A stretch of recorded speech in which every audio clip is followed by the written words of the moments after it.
It is now 5:30 p.m. and I call to order the Grand Island Public Schools Board of Education meeting. This is the February 12th, 2026 meeting. Notice of this meeting has been advertised in the Grand Island Independent, which is the district's designated method of giving notice of these meetings.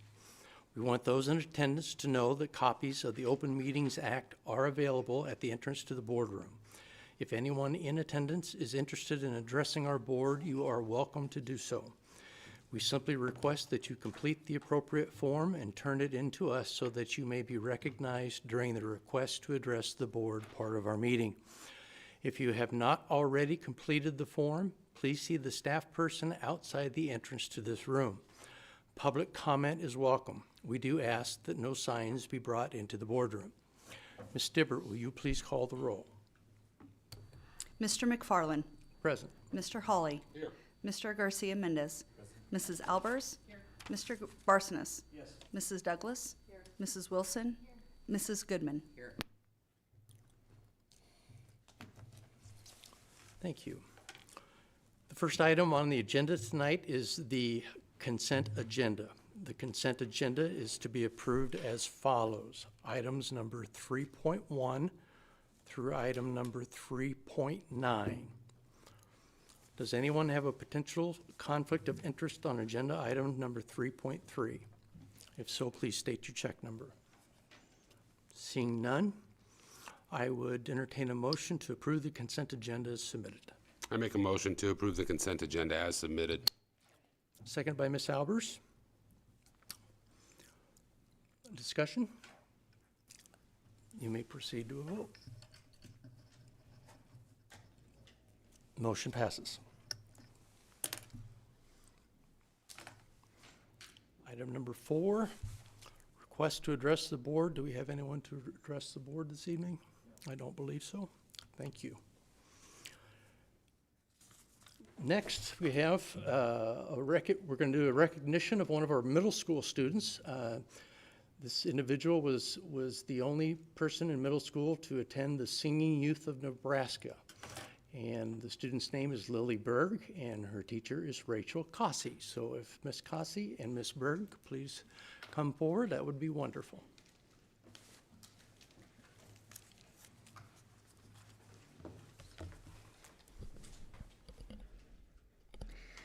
Well, good evening, board members, Mr. Fisher. Thank you for the opportunity to speak tonight.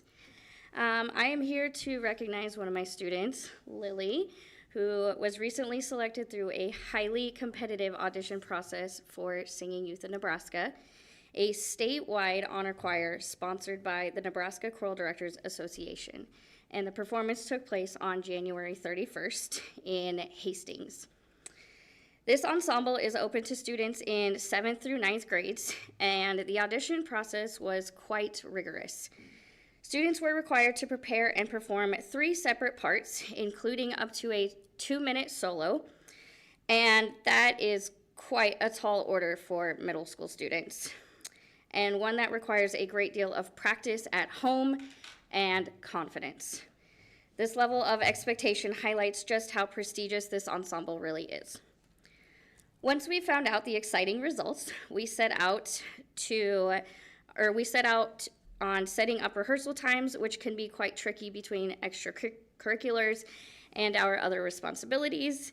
We were able to squeeze in 30 minutes of rehearsal time twice a week during December and January to be prepared for the January 31st concert. Lily also decided to take things a step further and auditioned for all 4 of the available solo opportunities.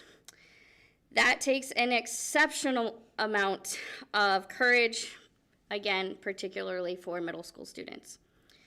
This year, Singing Youth of Nebraska received over 340 auditions, and only 126 students were selected, an acceptance rate of just 37%. The choir represented students from 42 different schools across Nebraska. To say I'm proud of Lily would be an understatement. This accomplishment represents not only strong musical ability, but also fortitude, resilience, and a willingness to take meaningful risks. I'm incredibly grateful to work with students and families who are willing to invest their own time, finances, and other resources to make opportunities like this possible. Thank you for allowing me to share this recognition tonight, and thank you again, board members and Mr. Fisher. Achievements like this highlight the strength of our students and the importance of continued support for the fine arts in our district. Congratulations, Lily.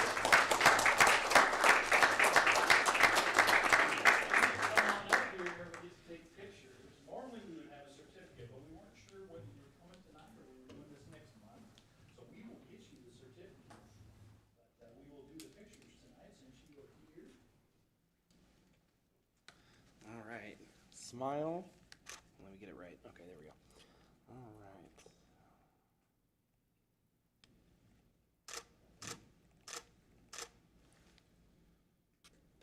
Miss Cost, need to get up here. Yeah, Miss Costa, get up here. Absolutely.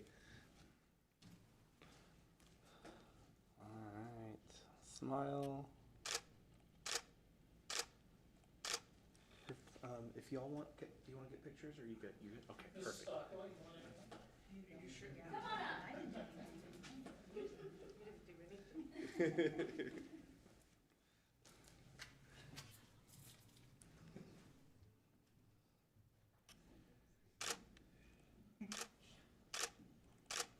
Perfect. Got it. Congratulations, Lily.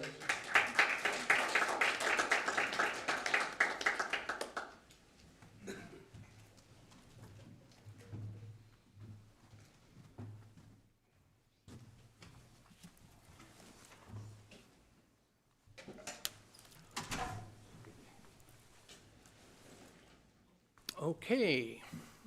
Item number 5, take action to appoint a board member to fill remainder of term in Ward A. Tonight, we will be taking action to appoint a qualified voter of the Hall County School District to fill the vacancy on the Board of Education of this district created by the resignation of Josh Sykes, a member of the Board of Education.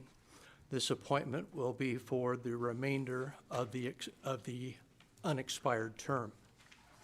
So tonight what we will do is we have 4 individuals who will be interviewing. We'll ask some questions, and then we'll hopefully nominate and appoint an individual to take that seat from Ward A.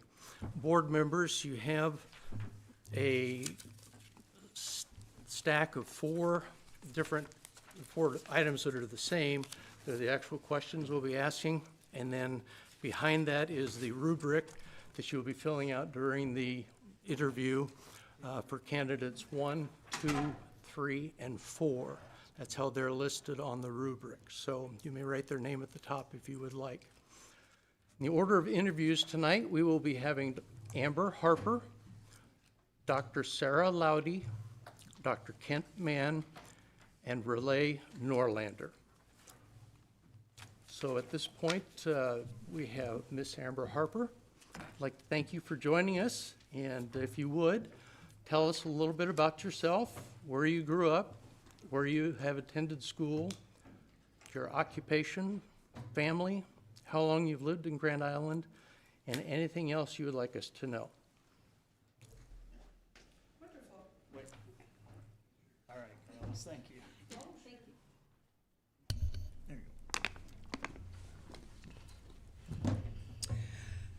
go. Okay. Oh, I can tell it's on. That's a big difference. Hello, my name is Amber Harper.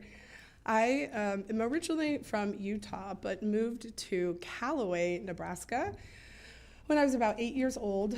I attended Callaway and Ansley public schools. My graduating class was 22. And I went on from there to Utah State University in Logan, Utah. And that actually builds into my experience. I am a survivor of child sexual assault, domestic violence as a child, substance misuse, and also human trafficking. And it was when I had gone to college that I started using substances and was trafficked on several different instances.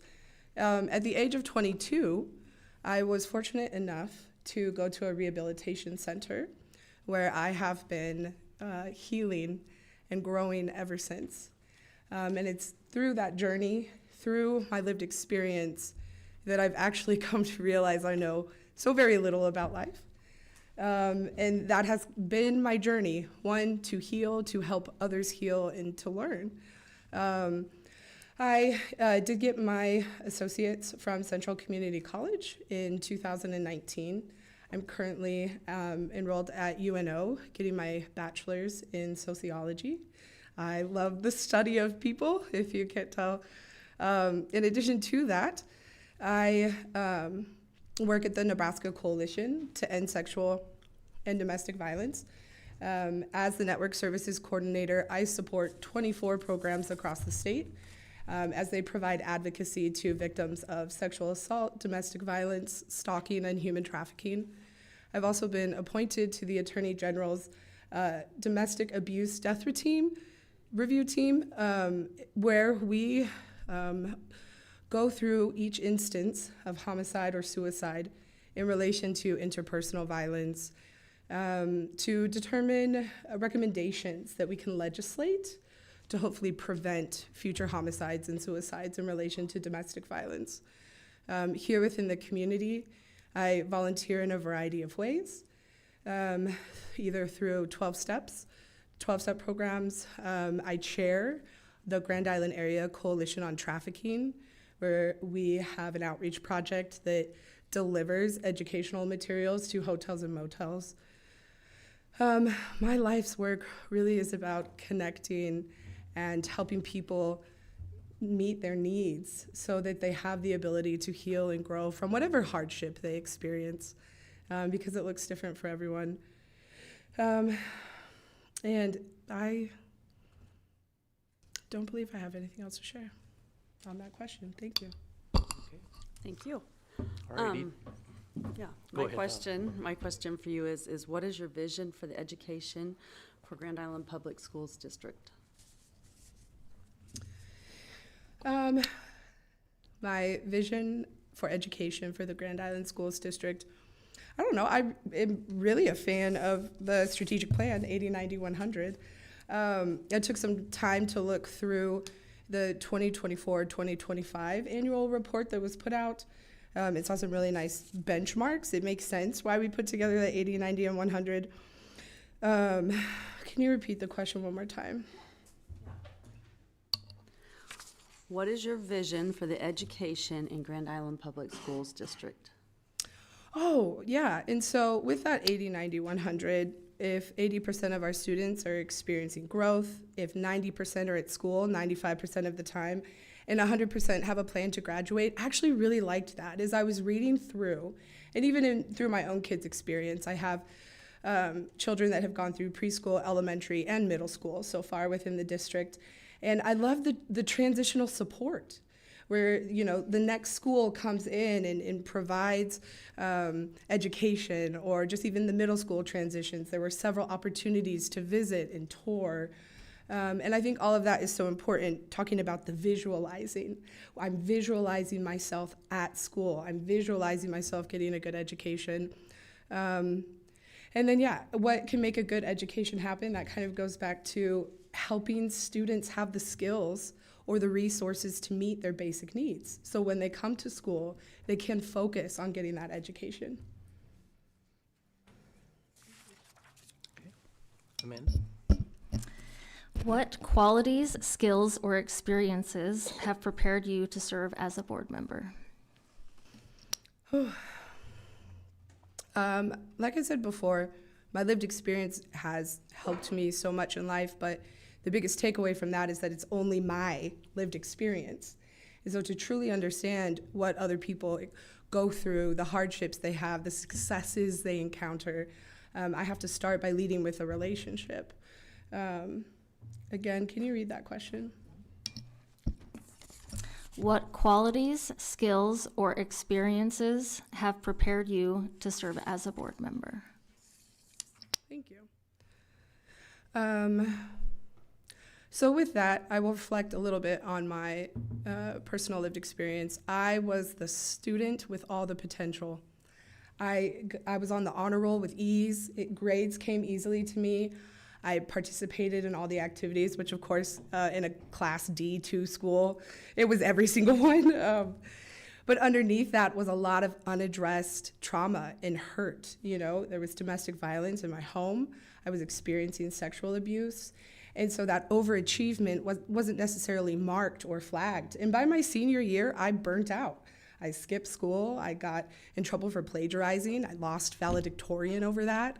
And then, like I said, I went off to college with all this burnout and hurt and harm, and was set up for failure, right? By the person who chose to build a relationship with me so they could exploit it. And that's what I think of when I look at these students. I actually, I really like to think about life, particularly the students that attend GIPS and their families, is like an intersection. And the education is only one piece of that, right? They're showing up, sorry, I put student success is an intersection, a roundabout, if you may, since there's so many in Grand Island, but yeah, how can we build relationships with these students so we can understand what basic needs are missing? What's preventing them from being fully present in the classroom, or maybe even from coming to school? It is so hard. The brain physically cannot get out of the amygdala if it does not have its basic needs met, right? Our amygdala is that fight or flight.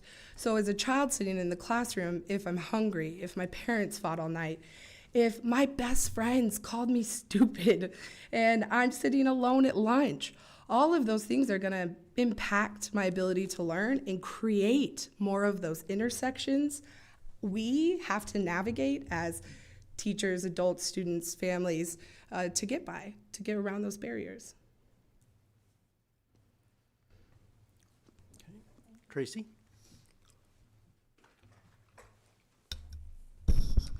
What role does policy play or have in the function of the board?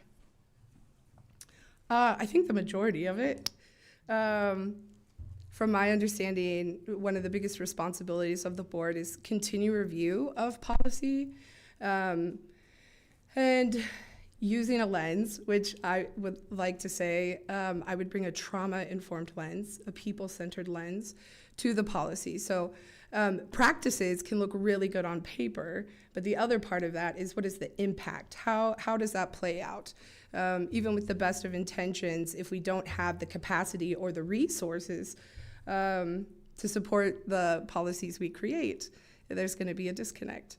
As far as I know, the board shapes most aspects of the school policies, from admin to students and so on.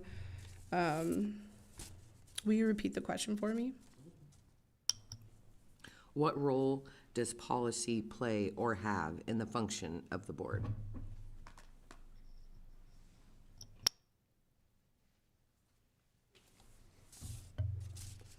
Yeah, I feel like I answered that question. Thank you. Okay. Lisa? Hi, Amber. Thanks for being here. What do you see as the board's roles and responsibilities?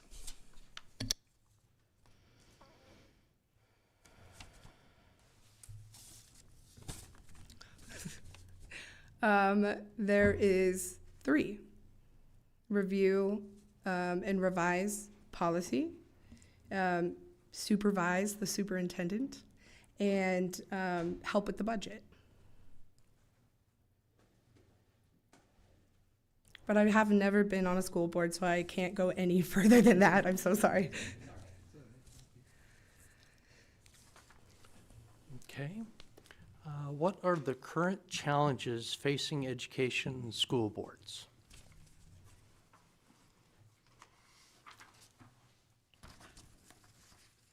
Can you repeat that one more time? Sure. What are the current challenges facing education and school boards?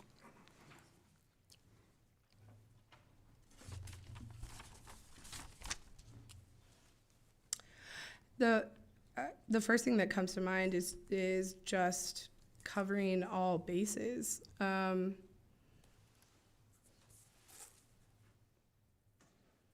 I feel like increasingly, or especially since I myself have actually been in high school, the amount of services or expectations that are put on school districts to provide, manage, maintain, whatever, increases. And what doesn't increase is the amount of funding, the capacity of people, right? And so maybe I've seen, I don't know, I can't speak to all of education and school boards, but within the school district, in talking with teachers and administrators, getting them the resources they need to continue to be successful. Thinking about we're getting a reduction in poverty level funding, and that's going to impact our ability to provide free and reduced school lunches and other things like that. I just can't imagine. I just everything that needs attention, which is so much. Eric? Yeah, thank you. How would you handle a request or concern if approached by an individual or special interest group? Sure. I would start off by thanking them for trusting me with the information that they would like to share.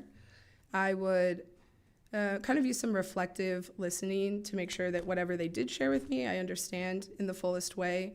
And then I would end with, I will share this, whatever it is, with the rest of the board. We speak and make decisions together. I, myself, as an individual board member, can take no action or make no statement. Can I get back to you? Thank you. Carlos? Thank you. And will you support a board decision you do not vote in favor of? Why or why not? Yeah.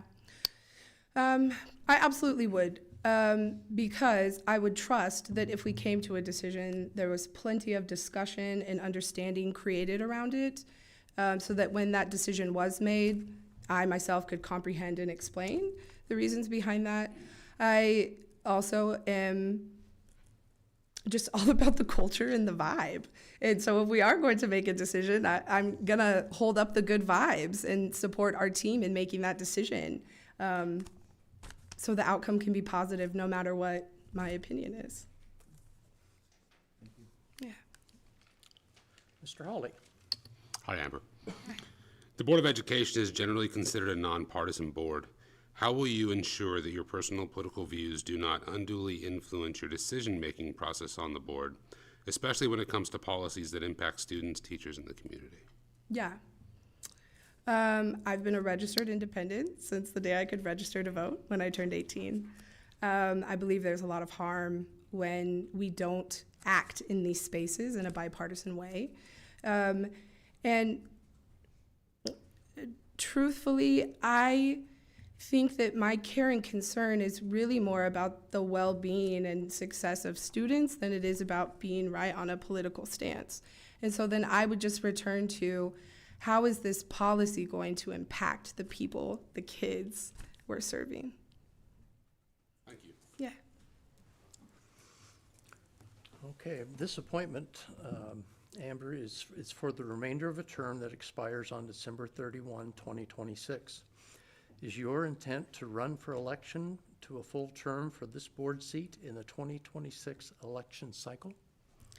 About 65% of me has intentions of running in the next election cycle. Okay. And then also, related to that, if you are appointed tonight, would you accept the appointment? Yes, sir, I would. Okay. Thank you. Do you have any questions for us?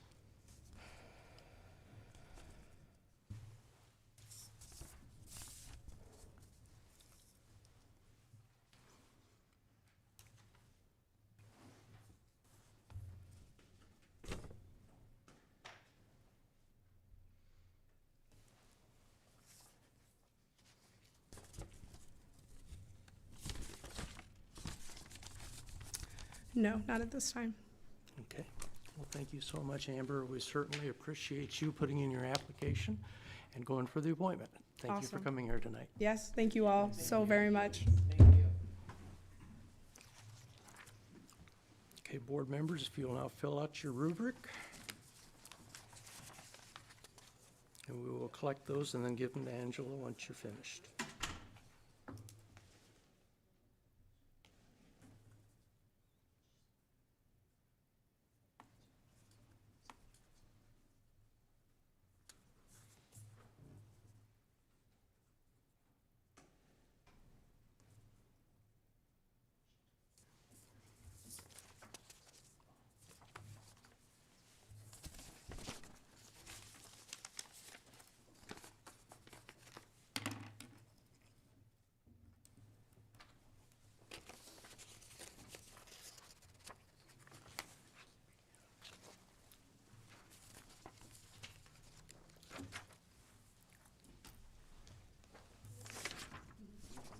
Yeah, you may keep your notes, and then we'll just collect the rubrics when they're finished.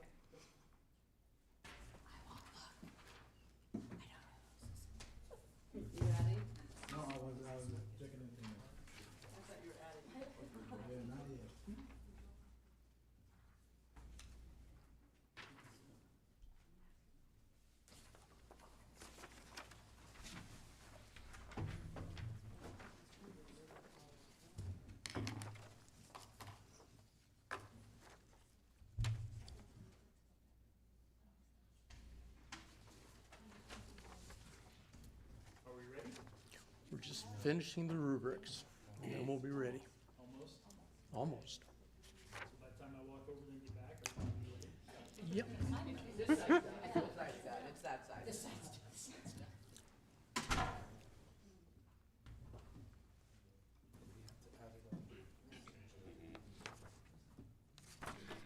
Unless you want to. Otherwise, I will.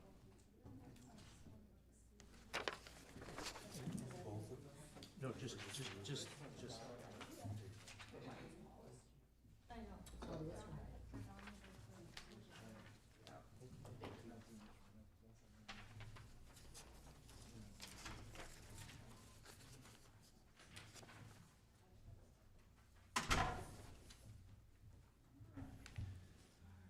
Here's the, see, your microphone is on. Wonderful, thank you. Good to go. Don't worry, you're good. You're good. Thank you, sir.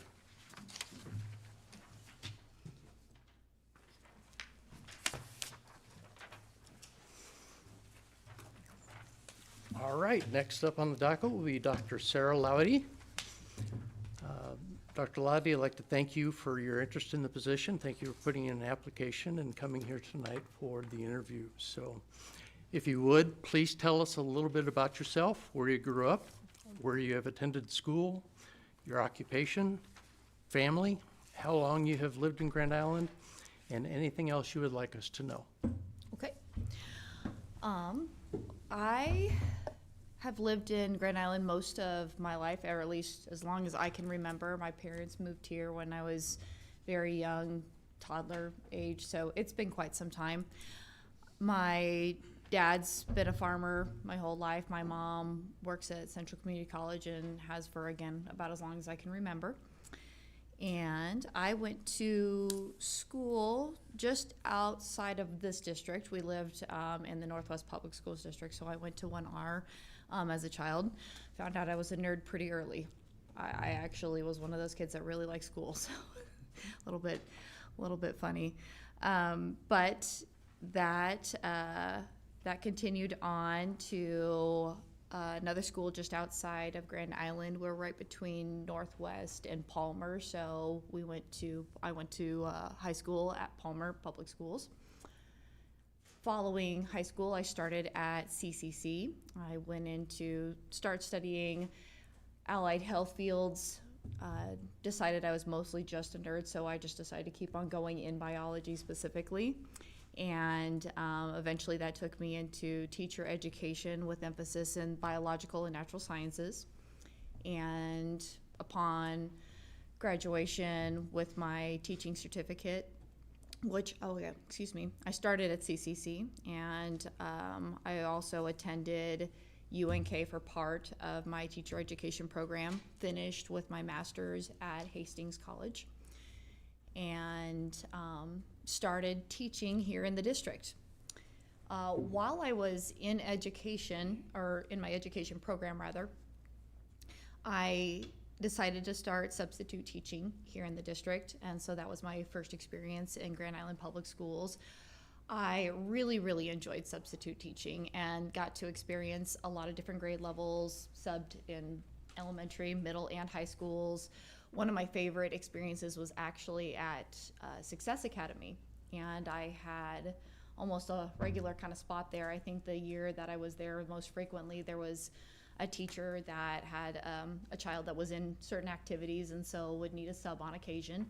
And so that worked out great for me. I got pretty regular calls, and I got to build some really great relationships with the kiddos there that kind of molded my philosophy of education a little bit more. I've always just primarily been a person that likes learning, does it on purpose, actually enjoys it, and but then I had a little bit of an epiphany as far as, you know, the impact of a relationship with educators and students, and how much that really made a difference as far as learning was concerned.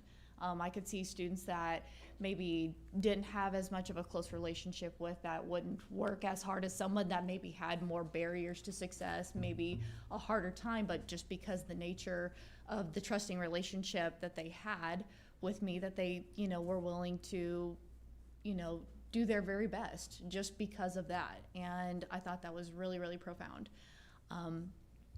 So just as an educator in general, that's kind of been my fallback, other than just, yes, I have to teach this, and this, but I like to really get to know my students. And I don't know that I could see myself outside of the classroom, because I just really, really enjoy being with them and interacting with them, teaching them things in ways where I can see the light bulb go off, talk to them, and just learn a little bit about them, because it's amazing to see them grow. So I'm just generally passionate about education. And so when I noticed that Ward A seat was needing to be filled, I don't know in general what the future would bring, but you know, I already have a passion for education, and I thought, well, see a need, fill a need. And some of my experiences have lent themselves to perhaps be beneficial to the board. Let's see here. So that's the quick overview about myself. What were some of the other things that you had mentioned that you would like me to go over? Let's see, you actually covered, how about your occupation now? Occupation now. I am a biology instructor at Central Community College. I've been there full-time nearly 10 years, if a little more than that if you look at the time I was an adjunct. And I teach general anatomy and physiology 1 and 2, general biology and microbiology.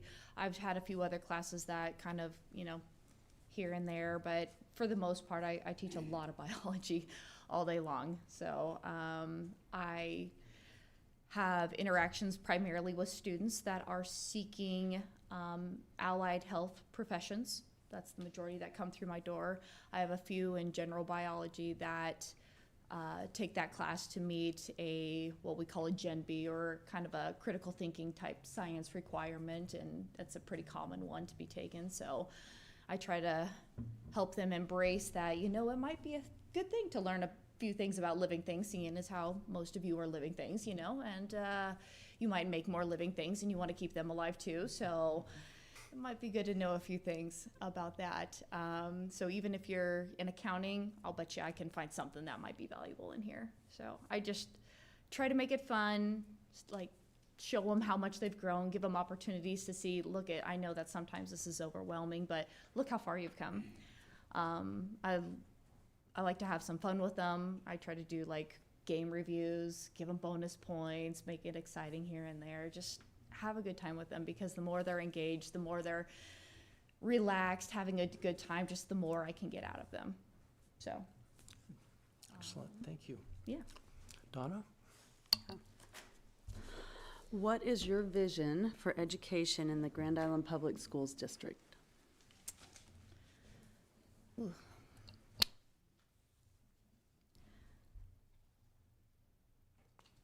Our demographics present some academic challenges, I would say. I reviewed our district report cards, if you will, for the district as a whole and individual schools, kind of seeing where we're at. And it seems to me that some of the because of some of our community members, where they've come from as far as, you know, perhaps language barriers, perhaps it's a socioeconomic issue, that there are a few things that seem to be limiting or at least creating some barriers to success in math and literacy when we look at that compared to our state averages.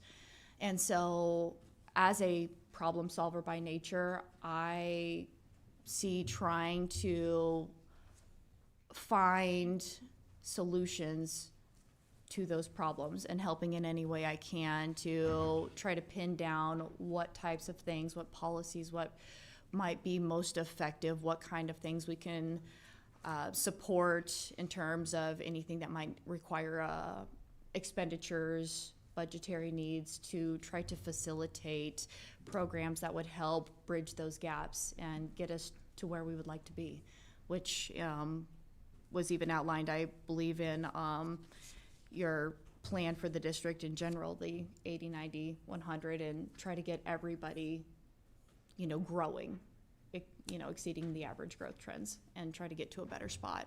I would love to be able to help facilitate that. Amanda? What qualities, skills, or experiences have prepared you to serve as a board member? Okay. Other than my educational background, I also have worked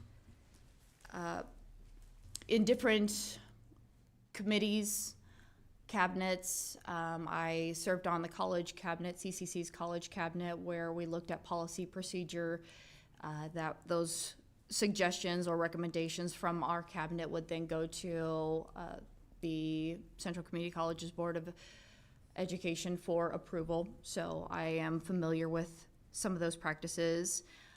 I am well-versed in curriculum development in general and what that process looks like. I am involved currently in the Academic Standards Committee with Central Community College, and we've been looking at our general education classes as of recently, and in that process we have identified courses that maybe have some issues that we need to pin down and find solutions for as well.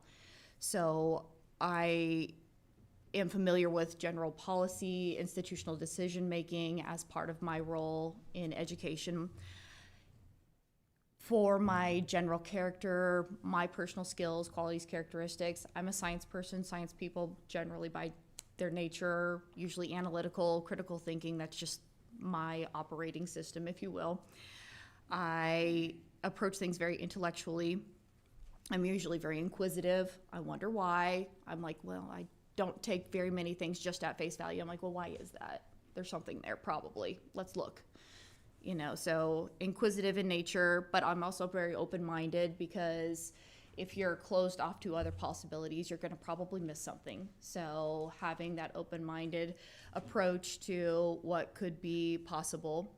I have a pretty upbeat tempo, usually pretty energetic, maybe to an annoying level sometimes, but I'll try to keep it in check. Very methodical. I am analytical, so once I have information, I'll usually paw through it, and try to see what that tells me. And based on those types of things, that's where I get my decision making, so I can be very discerning, try to make good evaluations, good judgments, that will lead to certain types of problem solving strategies. And I try to be amiable. Most things get done much better if everybody's getting along really well and has mutual respect. So That's me in a nutshell anyway, so I hope that that would be beneficial. Thank you. Tracy? What role does policy play or have in the function of the board?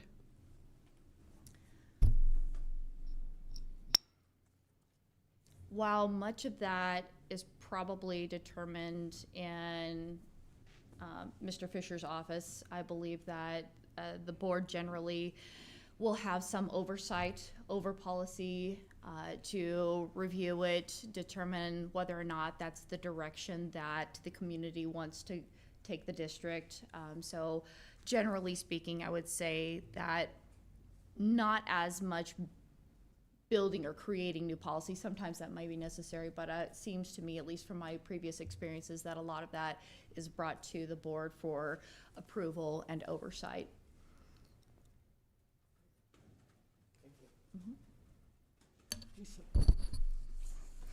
Hi, Dr. Loudy. Thanks for being here. Yes. What do you see as the board's roles and responsibilities? Similar to that previous response there, generally oversight. I also find that it's important for the board, given where we're at, is to kind of get a feel for what our community desires in our education, to understand the concerns of our community members, the people that we are serving, to try to keep our ears to the ground and understand what our community needs are from, other individuals that are willing to give us information or bring their concerns forward, so that we can collectively discuss those things and determine what direction would be the best for us to go from. We have certain demands and educational requirements that need to be met, that, there have to be certain structures in place, but trying to create balance with the direction that would be most beneficial for the community and whatever, those members might deem appropriate for, they're all stakeholders. They have children in our districts, they're community members, they're business owners, they're gonna be hiring, students that come out of our building. So I think it's important for us to be able to listen and to those community members and integrate those opinions, those thoughts and concerns in any kind of policy decision making. Okay. What are the current challenges facing education and school boards today? Well, there are a few things that I think it makes it difficult to navigate, because in general trends, and watching what's going on currently, it seems that it is a place where concerns can be vocalized, and quite adamantly sometimes. And so that would be a difficulty. You do need to be able to be open-minded and listen to the concerns and grievances of members of the community. That's going to come with it. It's also going to be taking responsibility for where we are currently at. So as a governing body, it's at our feet when things are also maybe not going as well as expected. And so we have to have accountability for the direction and the performance of our schools that we're helping to oversee. So those are challenges. And then of course, budgetary. I can't speak to that as much in my personal experience, but I imagine Mr. Fisher can, that you have to be able to keep all the lights on. You got to keep the heat on, the lights on. We got to keep all of our highly qualified educators paid, because we can't attract highly qualified educators if we can't pay them and compensate them well. We need to be able to train them. We need to be able to have resources. So budgetary oversight is a really big deal, and that can't be understated. Eric? Thank you. How would you handle a request or concern if approached by an individual or special interest group? That is something I would probably need to record in as much detail as possible, and then I would probably need to share that with everybody within the board, probably via email, or print out something and distribute it so that it's something that if it is something that's within the board's capacity to deal with, that everybody is aware of it so that we can open up dialogue and communication with regard to whatever concern that might be. I feel it would be inappropriate to make any kind of promises to anybody, make any decisions unilaterally that we can't, collaborate on. So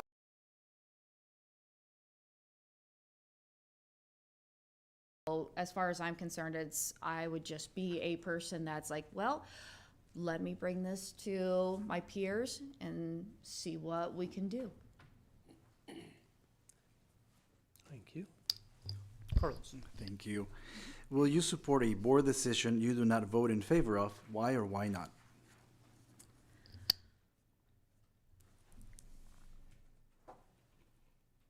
It's important that we have each other's backs and we work together as a team. We're not always going to agree on every policy decision, on every action, but we do have to work together if we're going to keep everything afloat, to maintain good relationships among other members of the board and to have each other's trust. So that does mean that sometimes there's going to be some give and take, and that comes with anything, whether it's board, outside in our work environments, in our homes and our families. We just have to be willing to collaborate and accept that not everything's going to go exactly the way you want, but also maybe it shouldn't. It's reasonable to expect that, at some point we have to have the humility to say, I might not know everything I think I know about this idea, especially if I'm outvoted. I might need to consider my position and think about where everybody else is coming from and then reevaluate. So I think it's a fair amount of trying to be self-reflective and also supportive of everybody in the group if we want to work together effectively. Josh? Thank you for being here. The Board of Education is generally considered a nonpartisan board. How will you ensure that your personal political views do not unduly influence your decision-making process on the board, especially when it comes to the policies that impact students, teachers, and the community? I know that sometimes politics can influence some opinions, but it's important to not have a party loyalty more than loyalty to your constituents, to the members of your community, and to determine that whatever decisions need to be made, whatever needs to be discussed, whatever needs to be dealt with, good, bad, or otherwise, that we need to always keep our North Star being what's in the best interest of the kiddos we're serving. And that's really all that matters. And that's not as much, in my opinion anyway, that doesn't need to be anything relating to a political decision. That's just what is best for our kids, what's most humane, what's going to be most respectful, dignifying, whatever it may be, what's going to help them grow the best, become the best versions of themselves. Whatever that is, as long as we have their best interest at heart, that doesn't have to have a political tie to it. And I think that's where we just, as long as everybody's got the right focus, we can all manage to probably get there without any issues that can cause disruptions, ideally. Ideally, of course. This appointment is for the remainder of a term that expires on December 31st, 2026. Mm-hmm. Is your intent to run for election to a full term for this board seat in the 2026 election cycle? Yes, if appointed, I would run for the seat to be elected to that seat by the community. Okay. And I have to ask this, but if you are appointed, would you accept the appointment? Yes, Okay. yes, sir, All right. I would. It would be an honor to be able to serve our community. What questions do you have for us?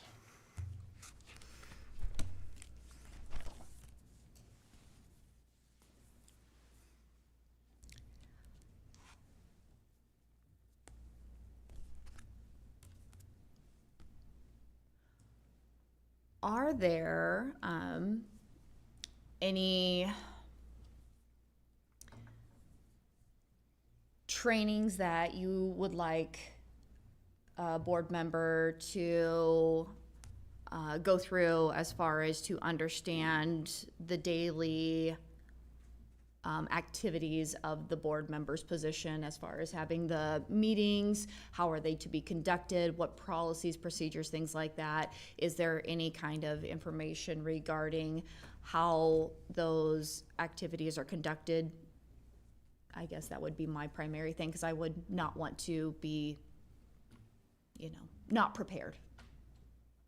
Certainly. Would anyone like to tackle that specifically? So with new board members, we always do an onboarding Okay. with the leadership team and Mr. Fisher, and if the board members can attend. And for a placement like this, I'm not exactly sure how that would look, but you would still go through a pretty robust onboarding process. And then also the NASB, Nebraska Association of School Boards, they also have training that you can take. Sometimes it's offered via Zoom for new board members. And since you're coming in kind of you'd be coming in a non-election type of position, I don't know what the options would be there, but just going forward, just know that there are trainings through the state association for new board members, and they offer a lot of training for just throughout the year that all of us as board members have options to take. Wonderful. As much as I would like to think I could wing it, I don't want to try. Other questions? If I understand correctly, meetings are typically held once a month. Is that correct? Yes, that is correct. Okay. Normally the second Thursday of the, What was that? There are other meetings, like you'll be on committees and things like that, so you will have other meetings also, but Okay. this meeting is once a month. What are those other committees, just out of curiosity? we, Sorry. that's all right. There, yeah, you the got it. standing committees are finance and facilities, policy, Okay. personnel, leading for learning. There's two more. Somebody help me out. PRPD. Personnel. And governance. Governance. Okay. PRPD is public relations. So typically, as a board member, you'll sit on 2 to 3 of those committees as well. Okay. They typically meet once a month, unless we don't have anything to talk about, and then we'll skip a month. There are certain policy or certain committees that will meet, like policy, regardless, every month. So then there are activities or things that you worked on a regular basis. There's actionables where it's like, hey, let's figure this out and then bring this to the board when we all get together at the same time. That pretty much sums it up, yeah. And then we'll also do some small group meetings with Mr. Fisher once a month as well, where it's just a few board members and Mr. Fisher, and he's just keeping us up to speed on different things in the district, and then also seeking input from us from what we're hearing from our constituents. Okay. Some of those are in person and Zoom, so I mean, it's not like you're in the building or in different places. Some of them are flexible. Very good. And then on that note, since I've already asked the question, or answered the question, since I've already answered the question, what is the board's preferred procedure for dealing with any concerns that are brought to the board from, or to a board member from members of the community? Is there a preferred way of communicating that information? Yes. Okay. We always listen. And then, depending on what the issue is with, so for example, if it's with a teacher, that their student is having problems with the teacher, we would recommend you talk to the teacher first. And then if they've talked to the teacher, then you would recommend they talk to the next, probably principal. And then if they still can't get the issue dealt with by talking to them, then it would probably go to Dr. Stevens, who's the assistant superintendent. Okay. And then if that can't get figured out at that level, then it would go to Mr. Fisher. And then if it's not figured out there, then it comes to the board. Gotcha. So we start try at to start, as close to the situation Right. as possible. Yep. That seems the appropriate action. You guys already got it figured out. That's great. I would like to say I've got more questions off the top of my head. I it's funny, I'll probably think of a whole lot more once I actually leave. I'll be like, oh, shoot. But as of right now, I think that my questions about the board have been satisfied. Do you have any additional questions for me? Does anyone have anything for Dr. Lowdy? Well, thank you. Dr. Lowdy, would like to thank you for putting in an application. Thank you for coming in for your interview. Wish you the best of luck. Thank you very much. Thank you. You have a good one.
Only because I was rushed, only. Okay. Yep.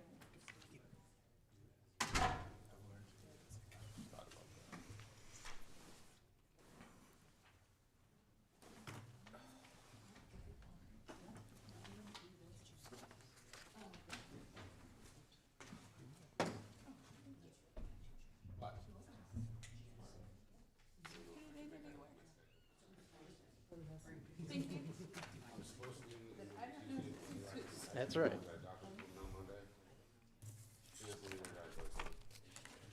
Like 4 days after.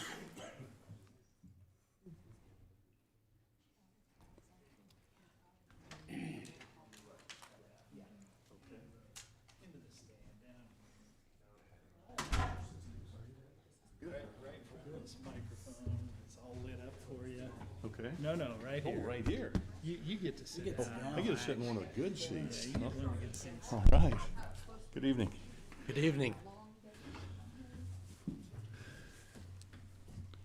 Okay, next on the docket, we have Dr. Kent Mann.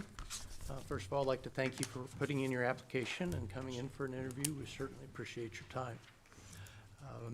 If you would, please tell us a little bit about yourself, where you grew up, where you've attended school, occupation, family, how long you've been in Grand Island, and anything else you'd like to tell us. Okay.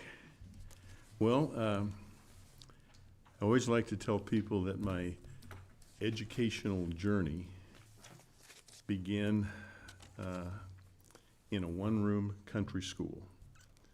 And I attended a one-room country school for my entire elementary experience. And during that time, I was either in the top of my class or the bottom of my class because there's only two of us in the class. And as I recall, Jody was brilliant in kindergarten, so you pretty much know where I was in the class ranking. I graduated from Wymore Southern High School in 1971. Went to Doane College and completed a bachelor's degree in education. After Doane, I started my teaching career in Wilbur, Claytonia, and spent 2 years there. And then, in the meantime, got started on my master's degree at the university, and subsequently finished my specialist degree, and then went on and completed my doctorate at the university. Started my administrative career in Hutchinson, Kansas as an elementary principal. And 2 years after I started in Hutchinson, the superintendent called me, said, are you busy? And, you know, when the superintendent calls, you're not busy. I said, no, come on over. Comes to my office, walks in and closes the door, sits down and says, are you happy being an elementary principal? And I'm going, well, yeah. He said, I am. And he said, how would you like to be a middle school principal? And I said, I think that'd be great. He said, okay, you're the new middle school principal. I mean, that was it. That was the interview. So I spent 2 years in the middle school, and I was in the process of finishing my doctorate then, and a job opened in Wahoo, Nebraska. And so we moved to Wahoo. I was a high school principal there for a year. Our superintendent left at the end of my first year, and the Board of Education president came to me and said, we'd like you to be the superintendent. I said, I don't have any experience. He said, well, we'd like you to be the superintendent. I said, okay. That was the worst year of my life. There were, and no disrespect, but the district was in a mess, and there were lots of issues that had to be resolved. And at the end of my first year as a superintendent, I told my wife, I said, I'm not doing this anymore. Had a chance to go back to the high school principalship and spent the next 3 years in Lexington. And after Lexington, I was invited to come to Grand Island. And Cindy and I have been here in Grand Island 33 years. And I spent 19 years here as the principal of Grand Island Senior High School. So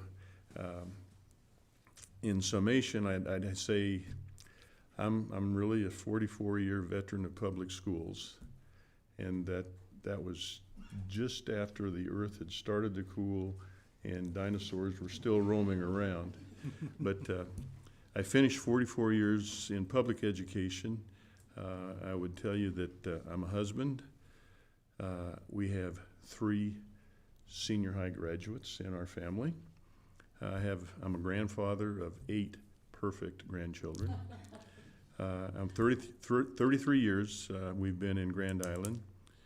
I'm a Christian believer, I'm a member of Third City Christian Church. I'd have to tell you that I'm a loyal Kansas City Chiefs fan. And probably more important, I'm an Islander, and I still bleed purple and gold. So that's a little bit of who I am and where I've been. I left Grand Island in 2011 and spent 8 years down at the University of Nebraska in Lincoln and taught in the Educational Administration Department. Retired from the university and drove to Kearney and started a 3-year consulting experience with the people at the University of Kearney, and I'm happy to say that I was a co-founder of the Next Gen Leadership Academy that we started at UNK. Worked with that for about 3 years and decided that Dr. Tehan had pretty much everything in control, and so I said, I'm really going to retire. And so that's since that time, just been kind of hanging around at home and worked in a couple of hunting trips that I'd been longing to do, and spend most of our time now just chasing after the grandkids. All right, well, thank you. Donna? Hi. My question for you is what is your vision for education in the Grand Island Public Schools District? Is my mic on? Okay, so I don't have to worry about that. My vision for Grand Island Public Schools is not a lot different than my vision and what I have always hoped education might be. And I think Grand Island Public Schools, I would hope that the Grand Island Public Schools would continue to work toward that place, as you say in your mission statement, every student, every day is success. I would hope the Grand Island Public Schools would continue to be a place where students experience a safe and orderly learning environment, a place where students are trusted, valued, and seen as capable, a place where faculty as well as students can identify with the work, engage in the work, and believe in the work, the process of education. So to that end, what do I hope we can be? Just a little bit better than we are now, just a little more effective in what we do with students, a little more productive in what we do to support our faculty and staff, and a place where students can grow, students can learn, and ultimately students can achieve. Thank you. Amanda?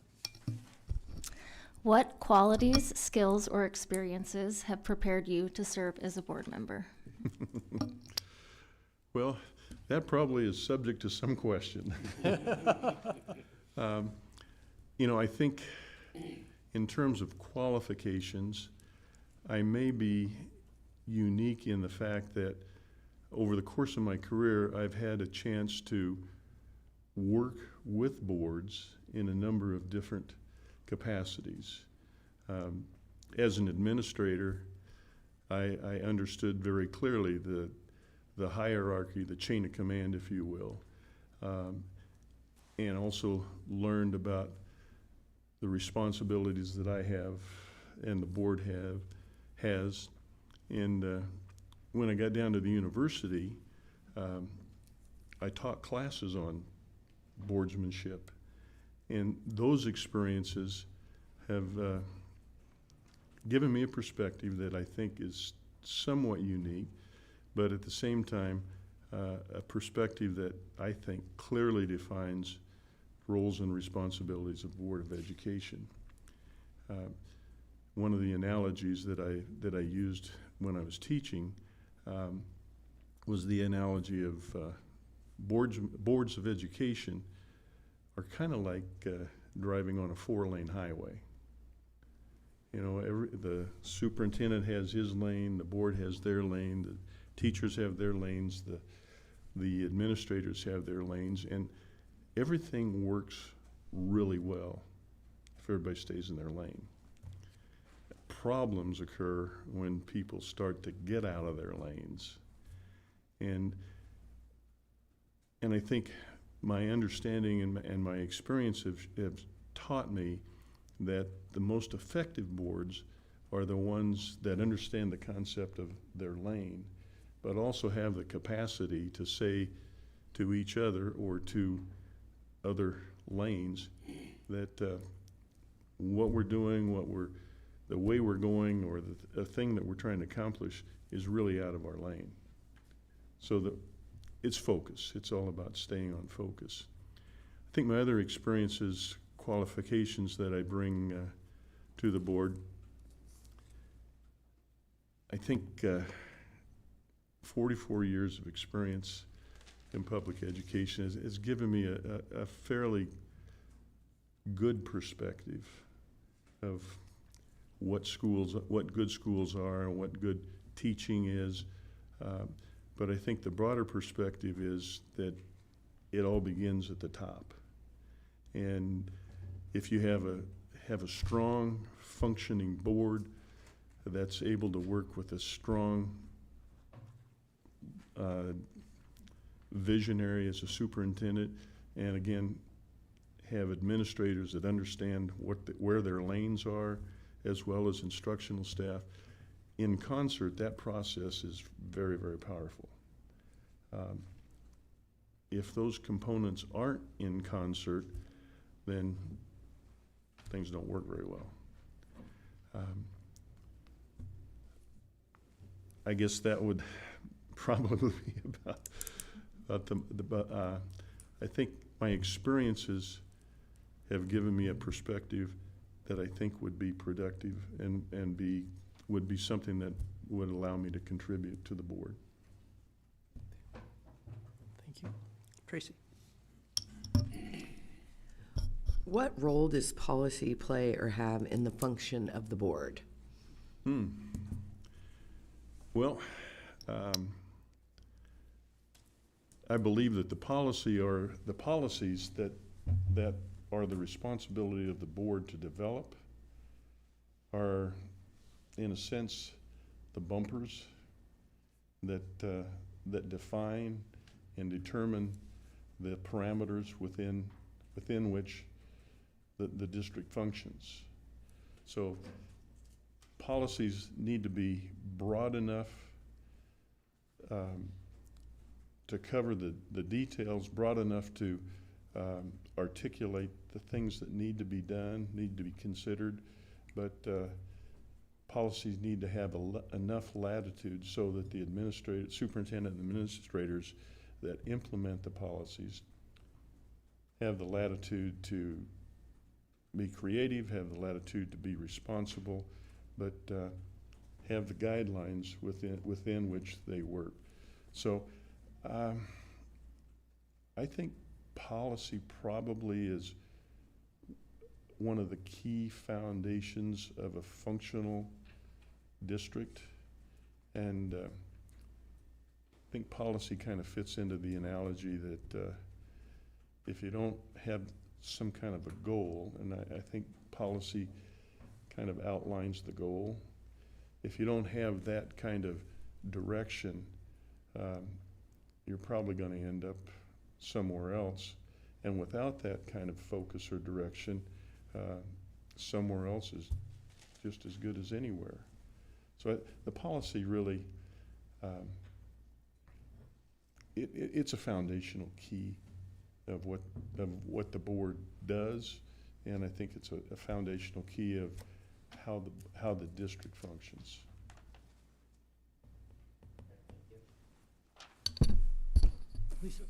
Hi, Dr. Mann. Thanks for being here tonight. Thank you. What do you see as the board's roles and responsibilities? Oh, God, that's a great question. You know, I've always thought as an administrator, I thought one of my primary responsibilities is to seek out and find the people that could do the things that I couldn't do. And when I found those people, when I surrounded myself with those kinds of people, it was kind of my job to stay out of their way and let them do their job. And I think in a broader sense, boards' roles and responsibilities, first and foremost, I think board's responsibility is to set policy. And then from that point on, I think the board's responsibility expands to a place where there's a degree of collaboration, dialogue with the superintendent, with the administration. And in that collaborative dialogue, then the board, in conjunction with the superintendent, develop the vehicle or the components that will take you toward your mission and your goal. I think sometimes when boards aren't as functional as they might be, they stray out of their lane and begin to delve into the politics or the win-loss record or the personnel issues that really are responsibilities of the superintendent and the administration. And when boards deviate from that primary responsibility of developing and setting policy, they're probably overstretching their reach and maybe exceeding their bounds.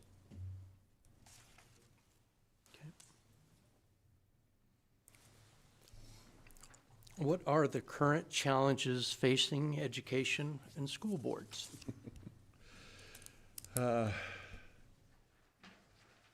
You know, I think that's one of the greatest things about being in education is you're never gonna run out of challenges, which are really just opportunities in disguise.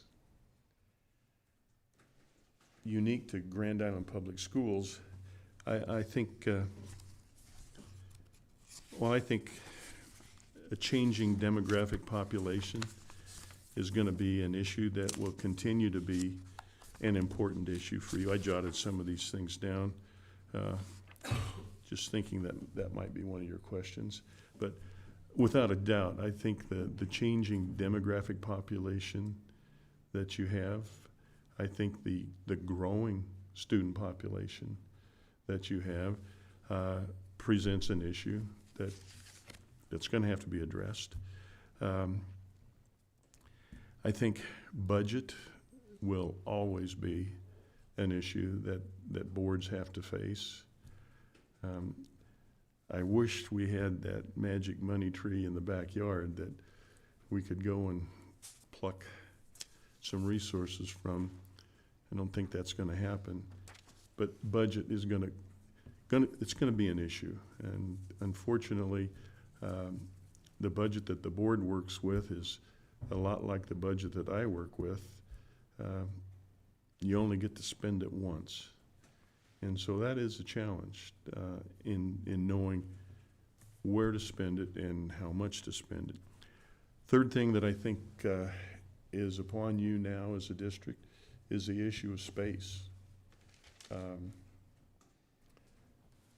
You know, I know there's been some discussion about utilizing space that you have.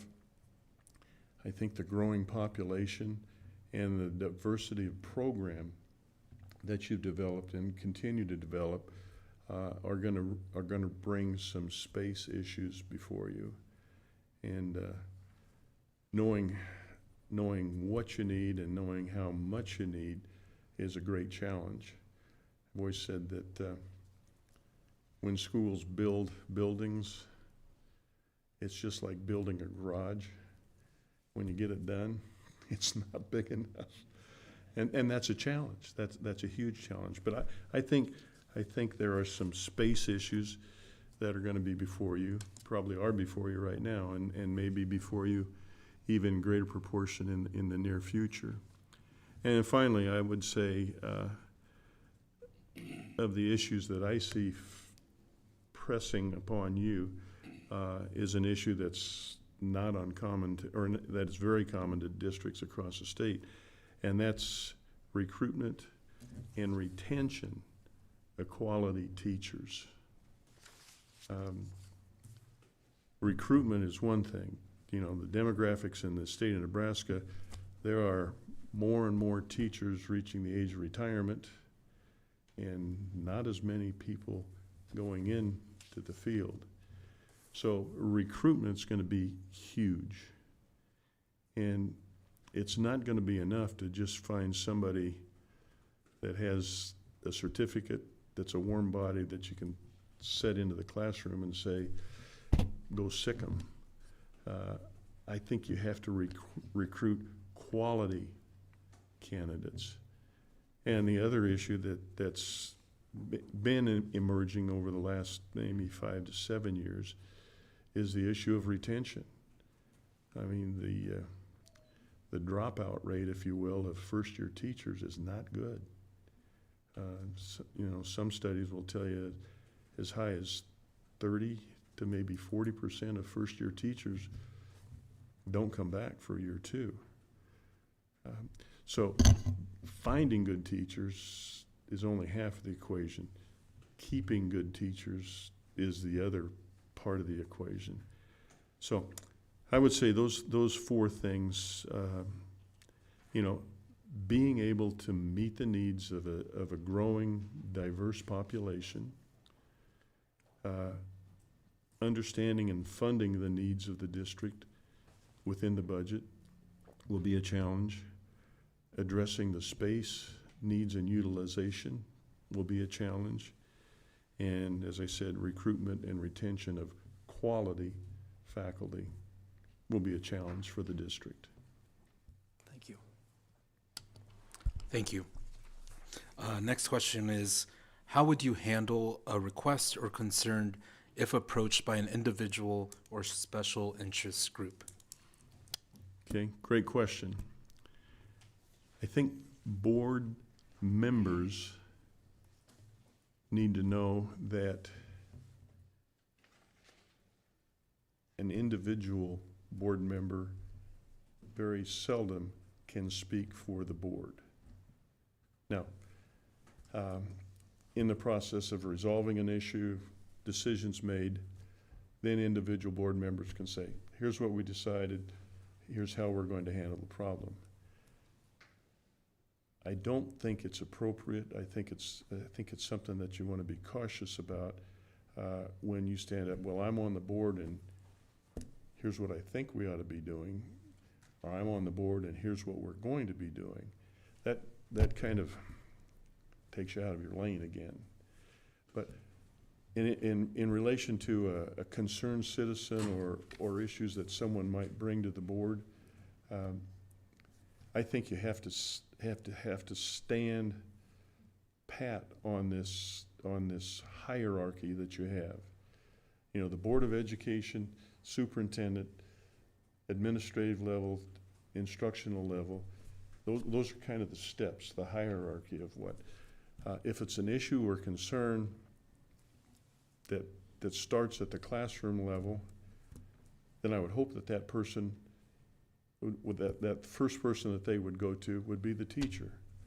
You know, why didn't my son get the grade that he thinks he deserves? The issue's not resolved at that level, then I think the building principal comes in as part of the solution. Issue still not resolved, then it probably comes to the superintendent if you haven't been able to reach a point of resolution. Then I think citizens' opportunity to address the board comes to the board.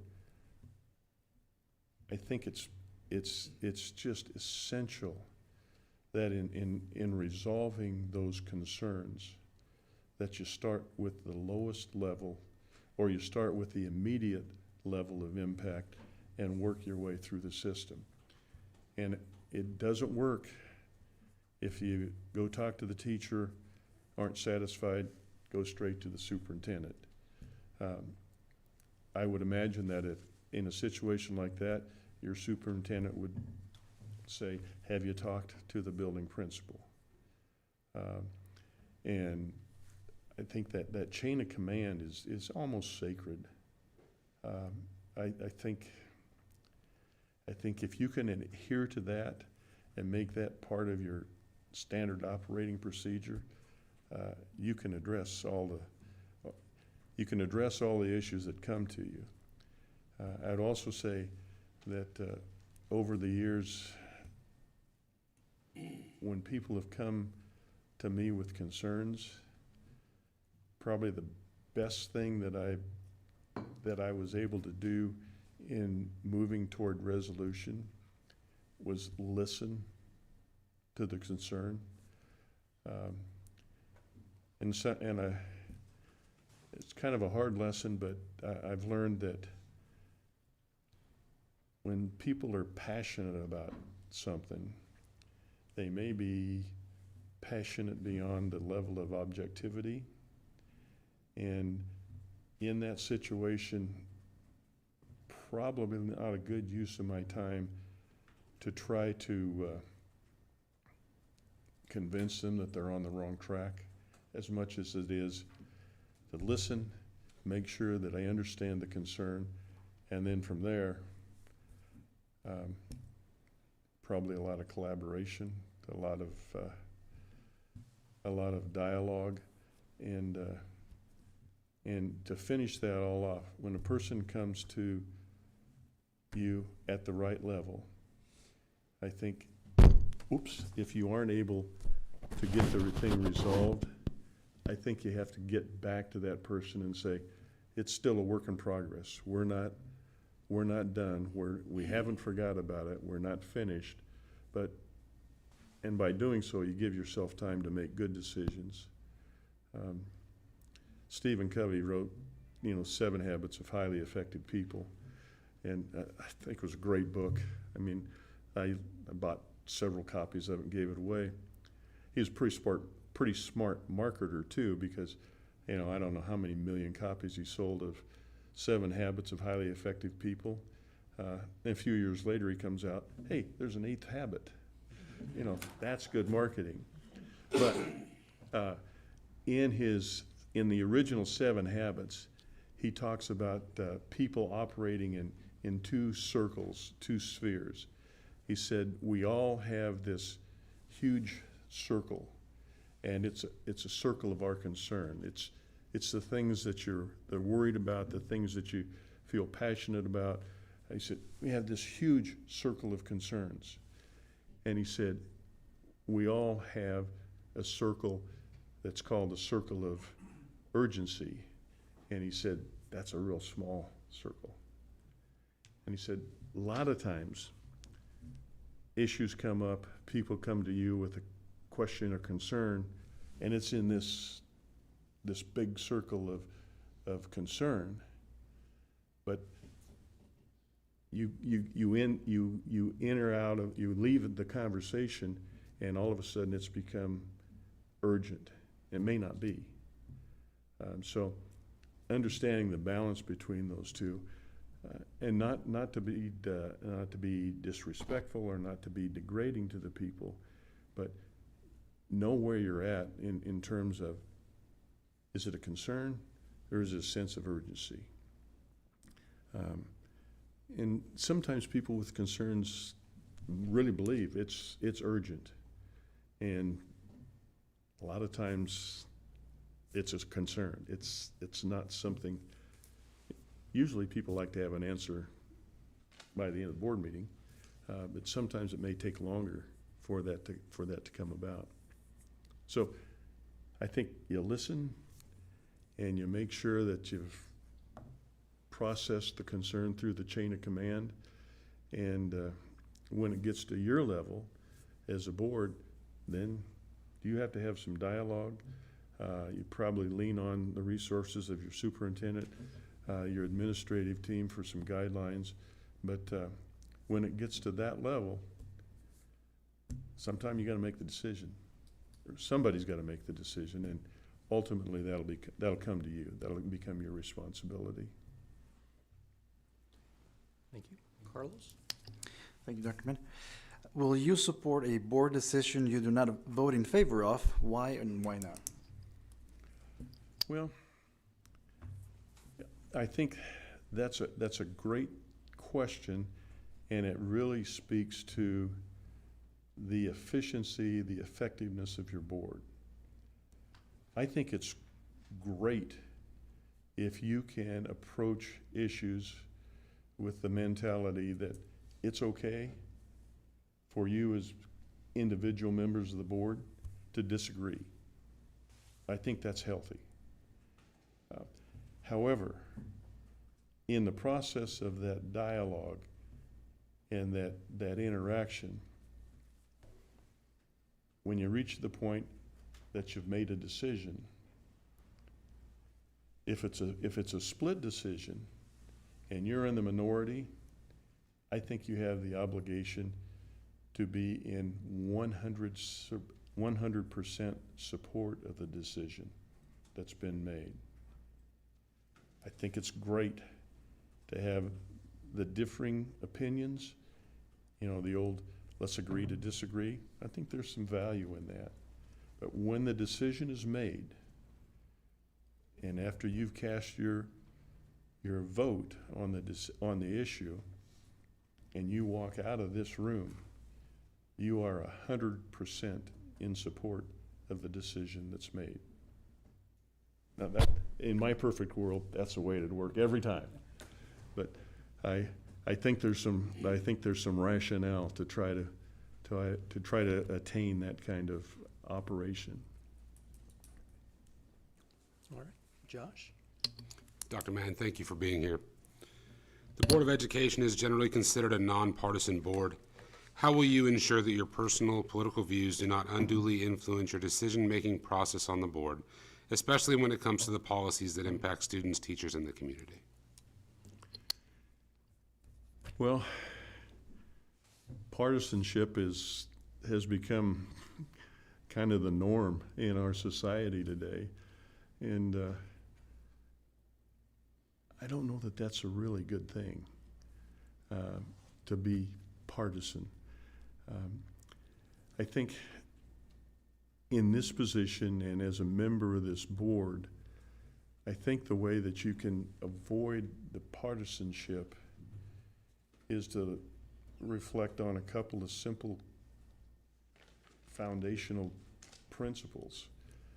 And one of those is the issue before us something that will be good for our students? Is it going to be good for kids if we make this decision?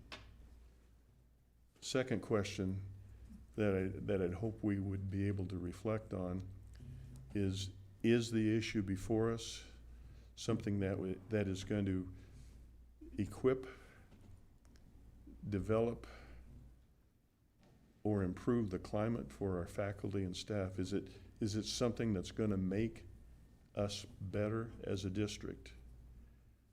If we can focus on those two questions, I don't think it makes any difference whether you're a Republican or a Democrat. And I know, just like I said earlier, because of those affiliations, if you have those, you're going to have an opinion on just about everything. But in this position, I don't think you should vote the party line. I think you should vote on what's best for kids, what's best for our district.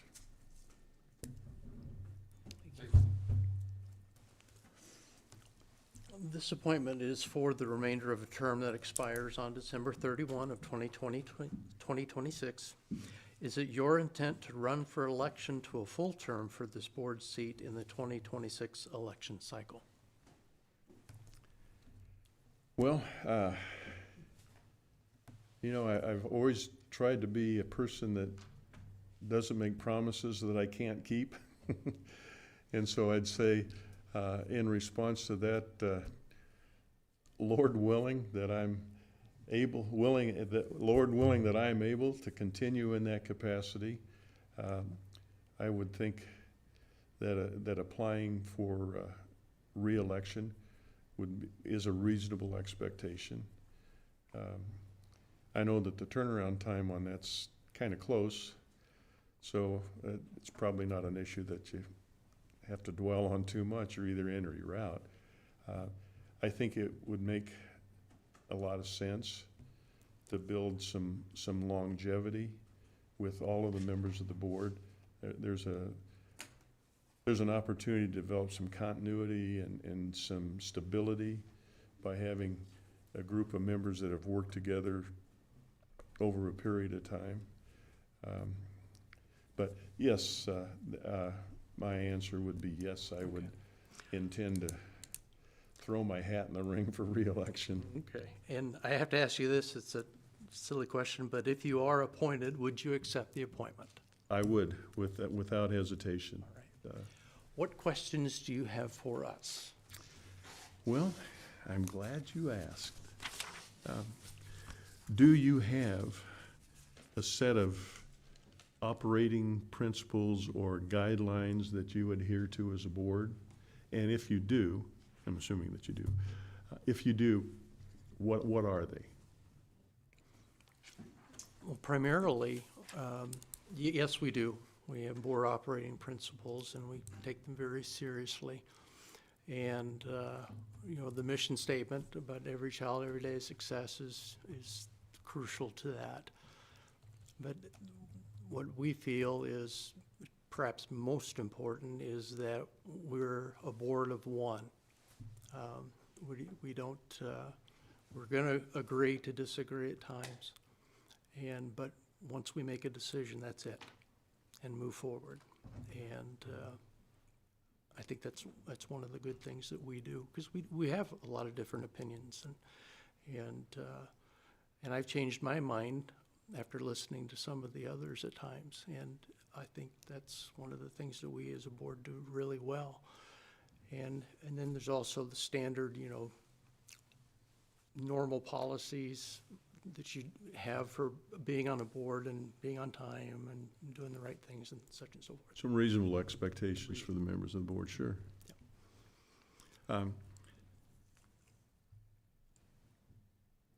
When I was a superintendent, I learned this lesson. It was a hard lesson to learn. But I learned that, and it's a lesson that I taught in all the classes that I taught at the university about boardsmanship. And it was simply the concept of no surprises. You know, as a superintendent and as an instructor, I tried to drill into my students the concept that when the board convenes, there should be no surprises. I said, I don't want my board or a board member coming in with a gotcha scenario and springing that on the board. I wouldn't want a board member or a group of members of the board coming into an open meeting and saying, you know, here's what we've been working on and demands our attention without the superintendent being dialed into that discussion. So it was just no surprises. Don't spring any surprises on me. I think that's healthy for the board itself. It eliminates the development of an exclusive group or club. It takes away all the competition or caustic relationships that can kind of evolve. It's a kind of transparency that I think is very honoring to the board itself, honoring to the superintendent. I guess that would be a question that, does that make sense to you? I mean, it would seem to me that that's pretty much been the way of operating from on the outside looking in, but I would agree. Well, that sounds like a good one for me to answer. And I would say, absolutely, I think the board has been, really good in that area as far as really recognizing the importance of keeping everyone in the loop when things are going on. And I think,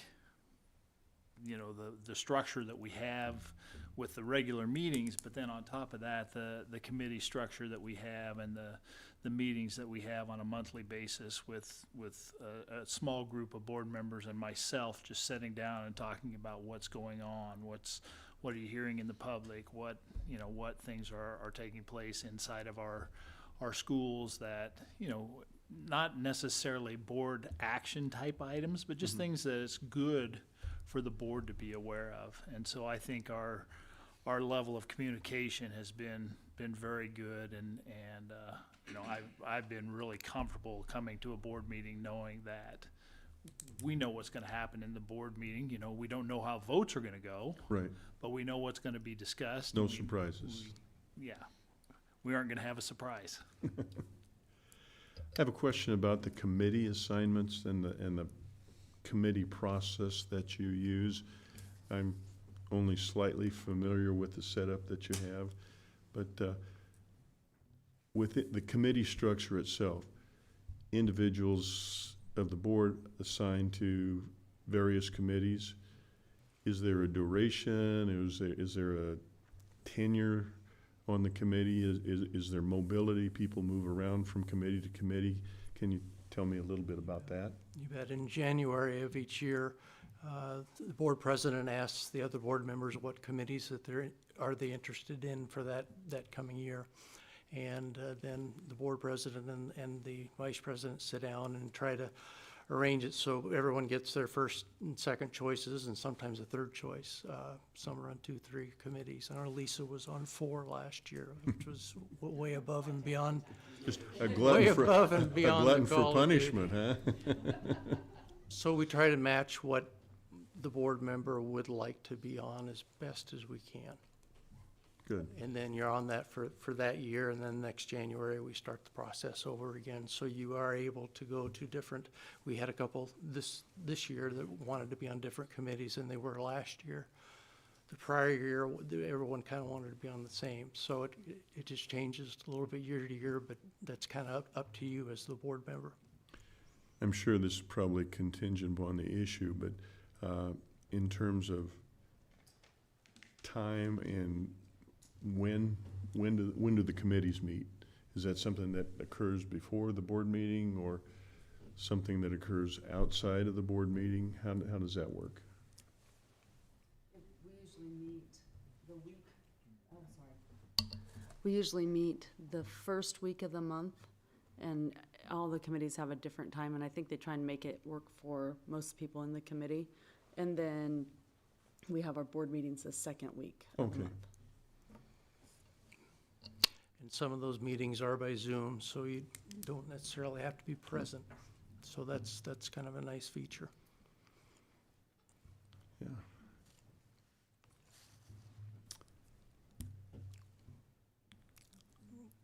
Any other questions for us?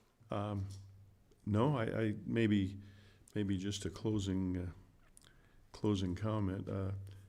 First, I want to thank you for the opportunity to submit an application to be considered for the board, and would leave you with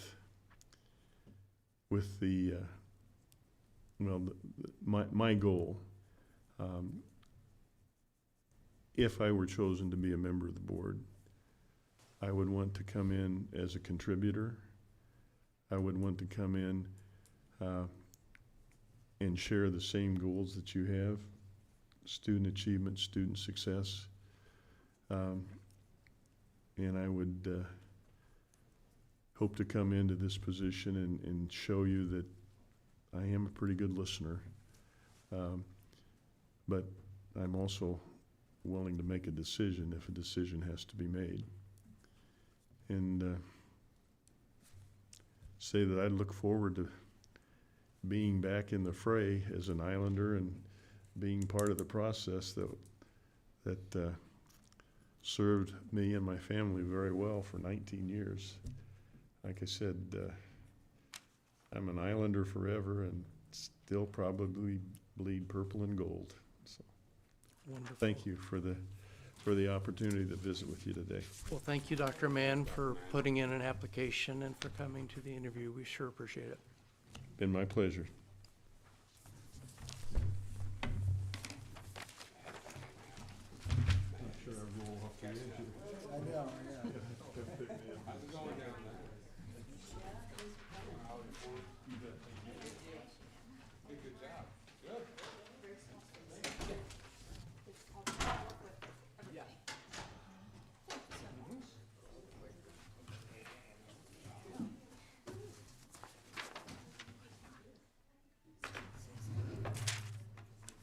There's none in my room.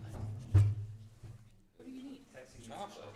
Chocolate. I didn't plan well for this. It's my fault. I know, I brought a thing of peanuts with a few pieces of chocolate. I already ate most of my pretzels. I know. I forgot to eat before I came. Just wait until I get home. She's got something good cooking, I'm sure of it. I gotta go home and make this. You got time to text him now? Tell him to get it figured out. Just check, he's at Bald. That's even better. He can time it to bring it home right when you get it. Right. Or you could meet him there and drive him home.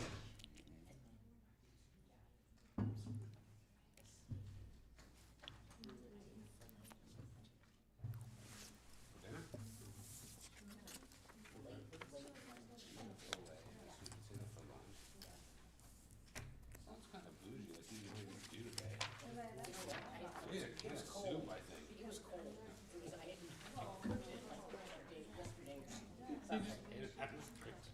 I did. Steak is really good. Terrible. Are you a sweet potato fry person? We were on Sunday after the game. We used to like game day foods, you know? And I had this hankering for twice baked potatoes. So I did them.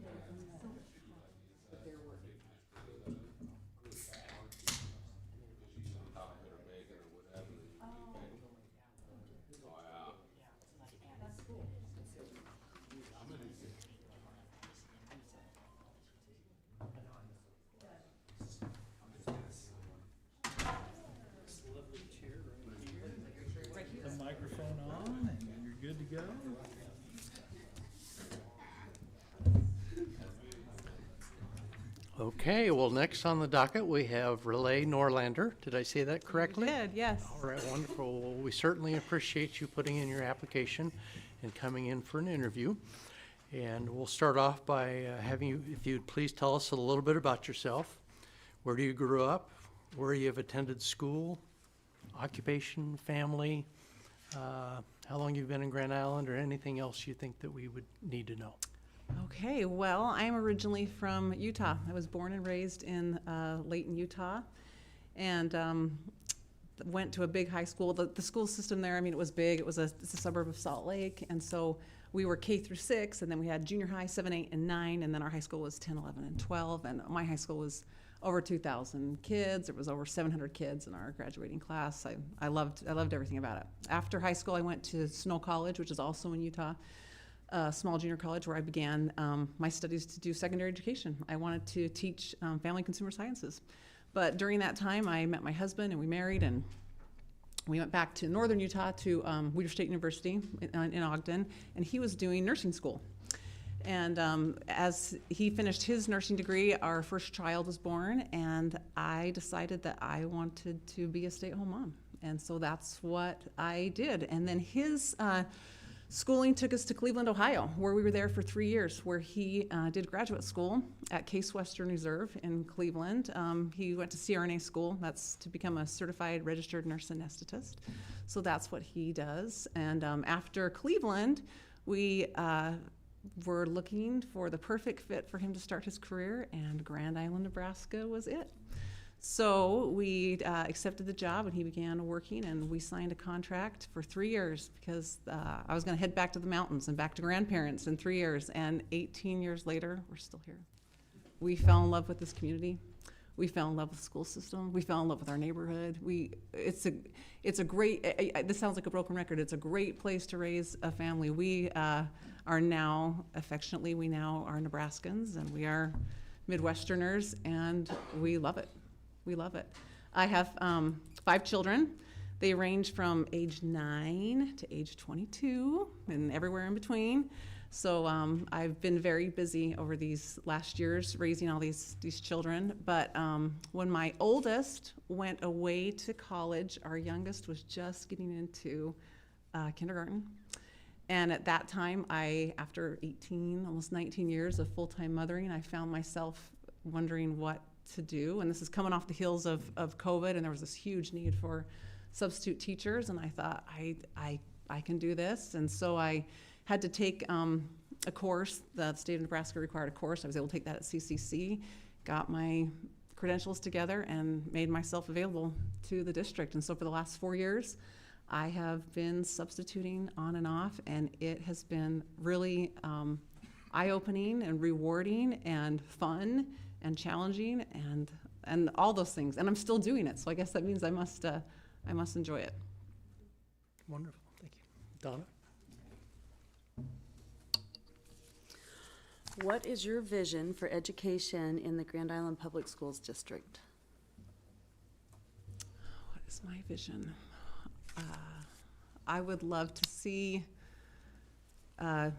graduations. I would love to see the graduation number go higher. I'd love to see the absent rate go lower. I would love to see test scores raise. I would love to see teachers stay. I'd love to see retention. My vision is probably a continuation of yours. The Grand Island Public Schools is on a great course right now. The future is bright thanks to your leadership. Things are happening. I don't think that there's anything, I mean, coming on to accept that to be part of this board, I'm not going to rock the boat. I'm not going to come with any kind of agenda. I would want to continue to help things go in this forward motion that is going in. I would love to see every generation of kids, every set of kids that graduate, I would love them to be contributing members to society. Like, that's kind of what I feel like. We've got 2 kids that are out of the house, and I kind of joke that that you want to raise children who are good people, who make good choices, who are kind, and who are contributing members to society. I mean, that, among other things, but that's what I hope that I'm doing for my children, and that's what I'd love for every graduating class. I would love to say that we're building contributing members to society. So whether they stay in Grand Island and help our community, or whether they take what they've learned and go on and do great things. Amanda. What qualities, skills, or experiences have prepared you to serve as a board member? Well, I'm a mother of 5, so I'm no expert in education, but I am, I have experience. Let's say I have that, I have experience. So with my children, raising them here, with the ones that are still under our roof going to school, and the ones that are maybe a little older, I think I have perspective. I think I have, for my older children, I've learned what's really important about education, the things that really matter and the things that maybe don't matter as much. And so with the younger ones, maybe I'm seeing that. The greatest piece I could offer to you is my time as a substitute teacher. I mean, I'm literally in the classrooms. I'm in the hallways. Not only am I a mother that has kids that when they're talking about, you know, I learned this in CKLA, I know what that is because I've taught it. I've taught it. I know that 3rd and 4th grade, that's a large part of their day because that's CKLA. When we talk about the math curriculum, I understand it because I'm a mother and the school and the work comes home, but I've also taught it. I see what it is. So I think my biggest piece would be, what I could offer is my perspective, a little bit of my wisdom, and my experience literally in the classrooms and in the hallways of Grand Island Public Schools. Tracy? What role does policy play or have in the function of our board? Everything isn't policy the very foundation of your board and how you function? So as your job is to create and develop policies and evaluate them and review them and continue to do that, policy is what governs the board, what makes our district run.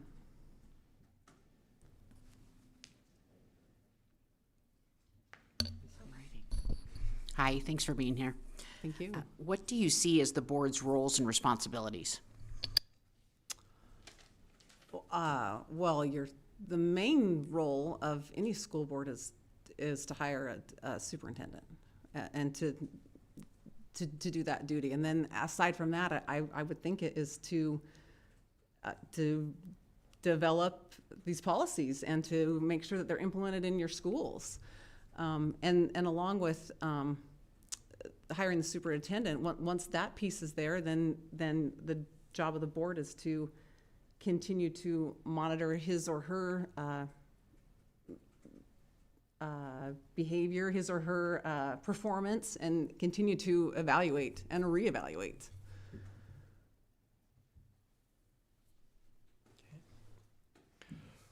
What are the current challenges facing education school boards today?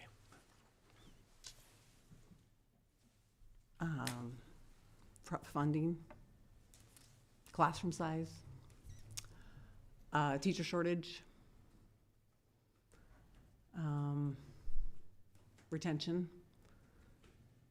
I'm sure we're no stranger to that. I bet nationally that's what you see. Nebraska sees it, and I bet that's exactly the same things that we're seeing here.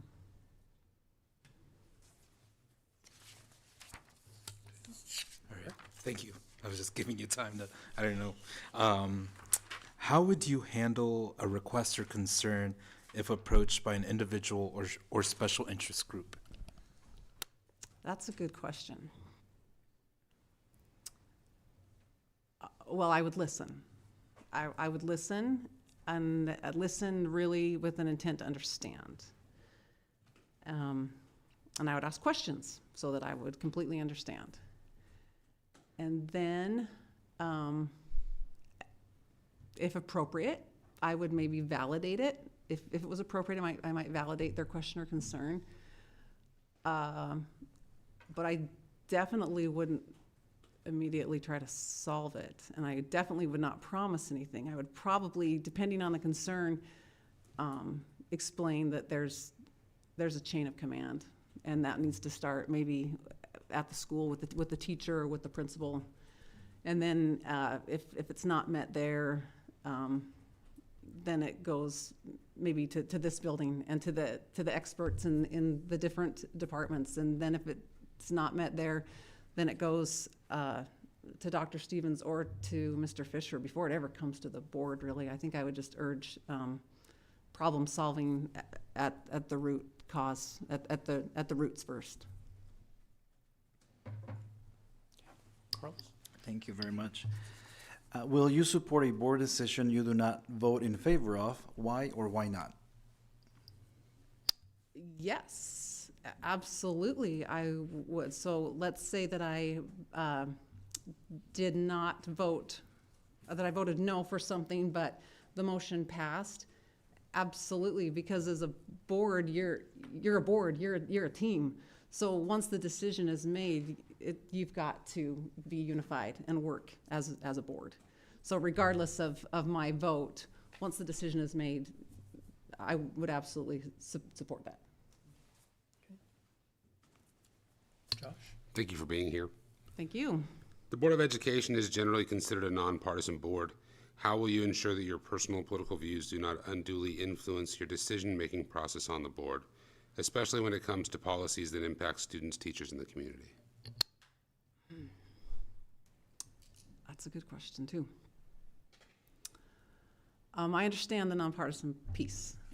I do.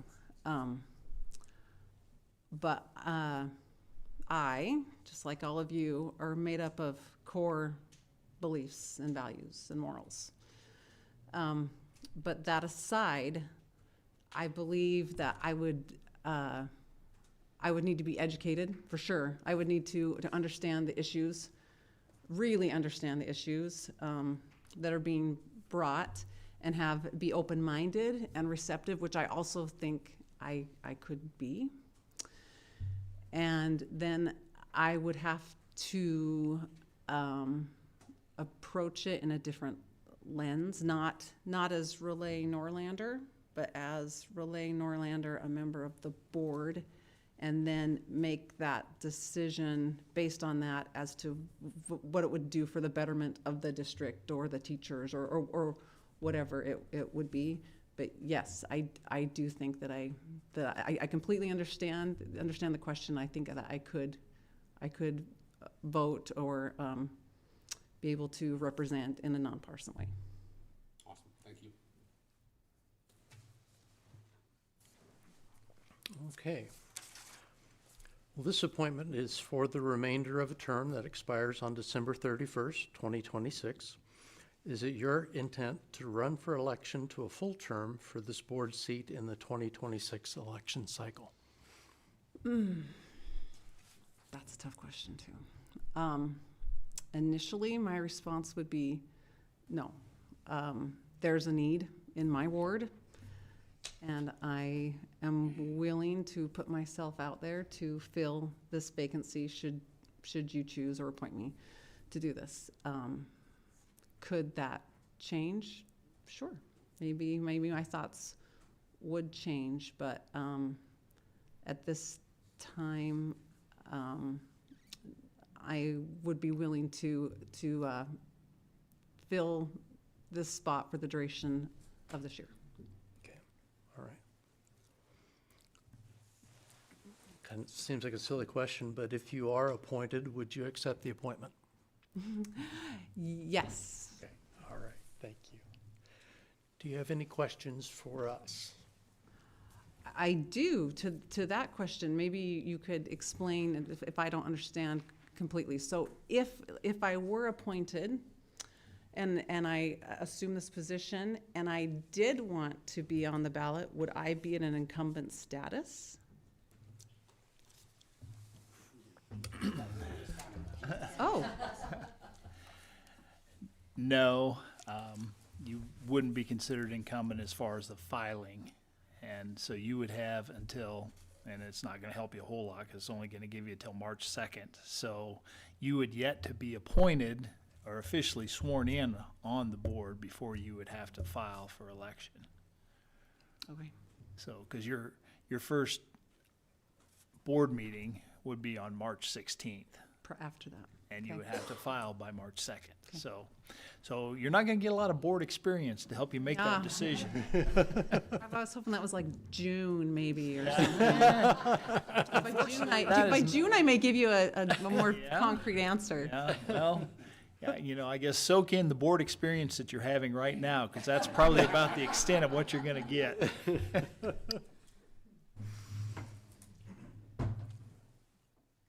That's my only question, I think. All right. Well, really, we'd like to thank you for putting in your application. Thank you for coming to interview with us. We sure appreciate your time. Thank you. Thank you for considering me. Thank you.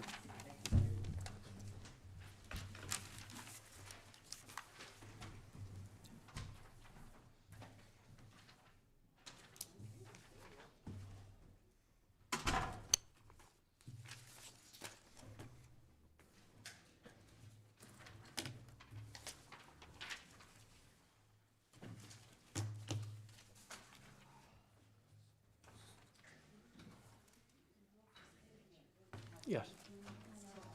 Oh, sure. Let's go ahead and I motion that we will take a 5-minute break and go take, there you go.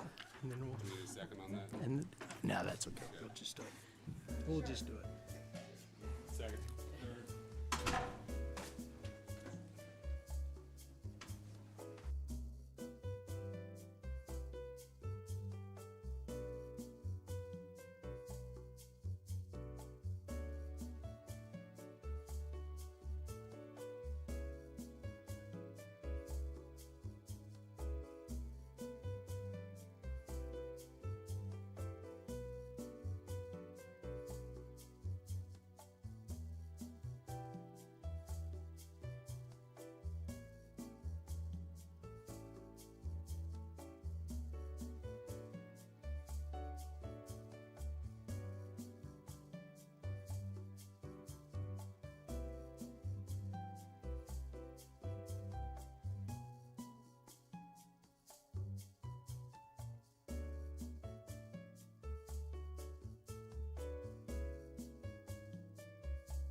come up later.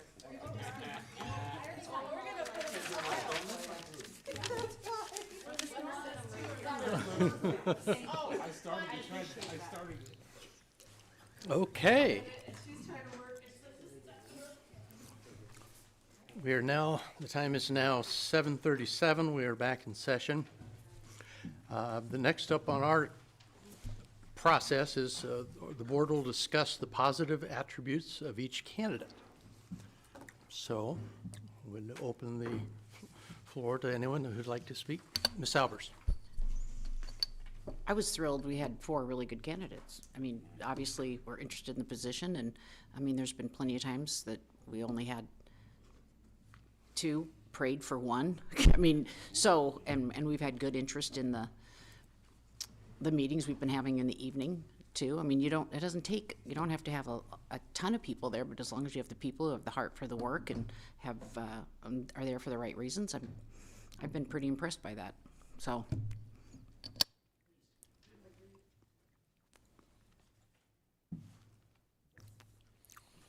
Next. Well, I agree completely with Lisa. I mean, we have a good problem on our hands. We have some very qualified people, and it's going to be difficult to make a decision because they're sharp. So I was very pleased with how each individual answered the questions that we had for them, and then their responses to us. I thought they all did a fantastic job.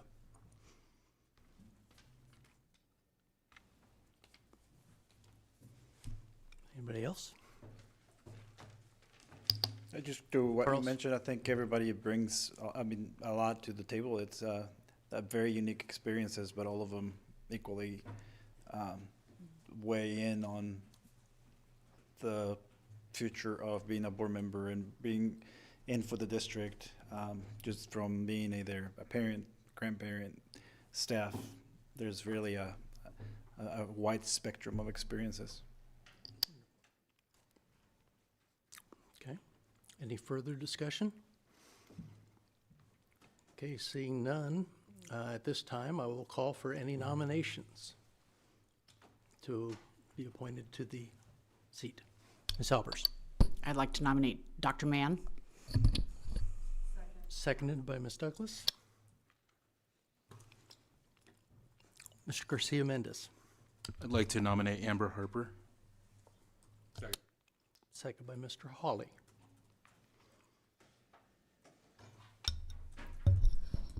I'd like to nominate Relay Norlander. Second by Ms. Albers. Who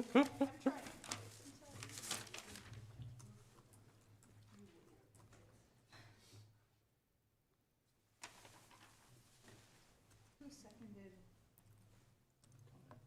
Garcia? No, Amber? Oh, Josh, thank you.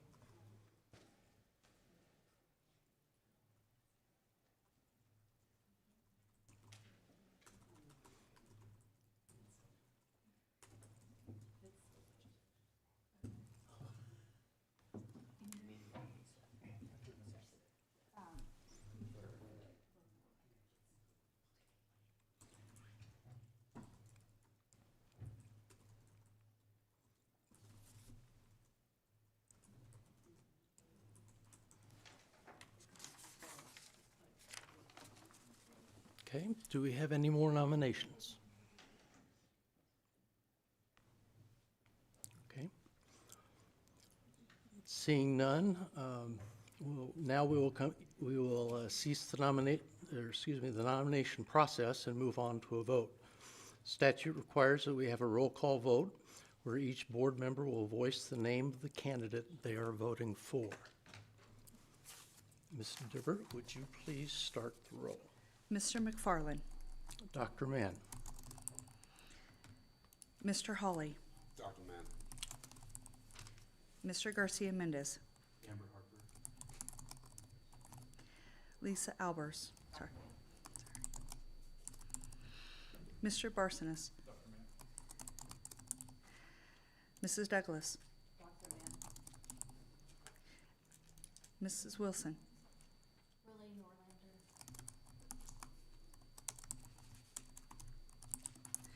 And Mrs. Goodman. Dr.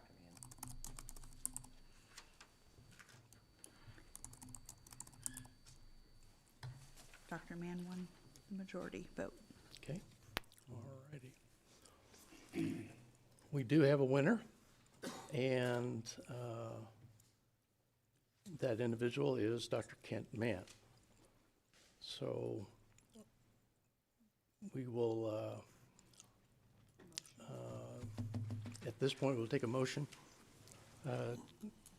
to appoint Dr. Mann, a qualified voter of the Hall County School District Ward A, to fill the vacancy on the Board of Education of this district. The appointment will be for the remainder of the unexpired term of Josh Sykes.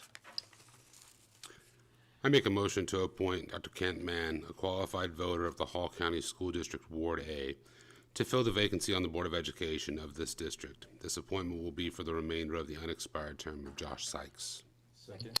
Second by Mr. Garcia Mendez. Discussion? At this point, we may vote yes to accept, and then we'll vote yes to accept and no to not accept. Okay, motion passes. So congratulations to Dr. Mann. And I want to once again thank all of our applicants. They did a wonderful job. Not an easy decision to make, but we had some wonderful folks to pick from. So, okay. The oath of office will be issued and the new board member will be seated at the next regular board meeting on Monday, March 16th. Now we'll go ahead and move on to item number 6, information items, future facility needs. All right, I'm going to go ahead and steal your cord. Hopefully this works.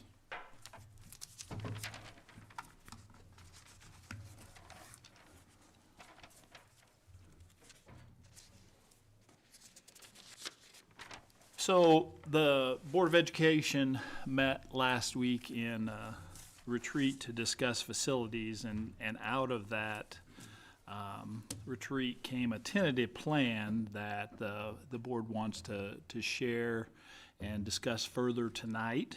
And so I'm going to do a quick review of the plan that came out of the work that the board was involved in last week, and then we'll open it up for the board to discuss this plan further. And then, certainly one of the areas that the board has made clear is that they're really seeking public input around, the process of looking at future facilities. So with that, we will get started with talking about this plan. And again, as this slide would indicate, this is a long-range plan. We're trying to plan things out as we think about the next 5, 10, 25, 50 years, and really trying to position the school district to be in a good place to take on facility needs that are going to exist over that extended period of time. We've talked about the impact of growth in Grand Island and how that could impact the different areas of our school district as far as what does growth mean in terms of our preschools, our elementary, our middle schools, and our high school. And again, we had a population study that was done by the City and Economic Development Corporation that showed us that growth could be anywhere between 7,000 and 20,000 over the course of the next 25 years. And so again, trying to figure that possible population growth into the planning process was one of the things that the board did as they looked at this. So from that work, basically a 3-phase tentative plan was put together. And we'll review those phases. This first phase is really projects that the board felt like could be possibly tackled with existing funds By existing, we say we're talking about building funds that could be put aside over the course of the next few years that would allow us to do projects without going to the public for a bond election. So looking at this, the first priority in terms of those funds was Gates Elementary. The Gates School had some planned projects that were not able to be completed because of fund shortage several years ago. And so going back to where that plan was and really addressing the school's need for a cafeteria space and the need for a more secure office area, some of those things that the building definitely needs. And then looking at the age of the building and really thinking about what do we need to do to bring this building up to a level of environment that we want to have for our students. We talked about doing a refresh in terms of updating lighting, updating flooring, updating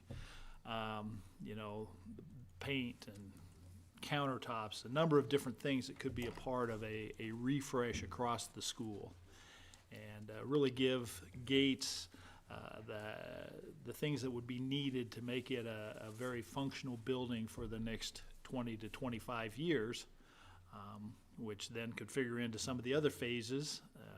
Somewhere we're going to have to make some decisions around elementary buildings, and so I think being able to extend the life of Gates and see where we are down the road, I think is probably a good strategy around that.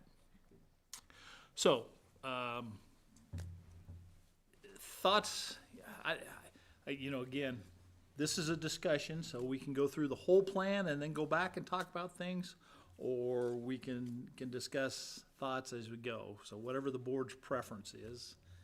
If there are any comments, any ideas that you want to add at this juncture, we'll do that. We can certainly discuss things at the end as well. Ms. Albers? Well, I think as we mentioned in the in-service when we were discussing facilities, it was super disappointing when Gates didn't get to do those changes that had been planned for them when they just were too costly. And it was disappointing for the board, and it was disappointing for Gates and the kids and the parents. And so I'm just super excited that we're doing this. And I think it's overdue, and it's necessary, and the time is right. Mr. Garcia Mendez. I had a question on the, I guess, longevity of the building. If these repairs were to go into, phase one, how far would that take the building?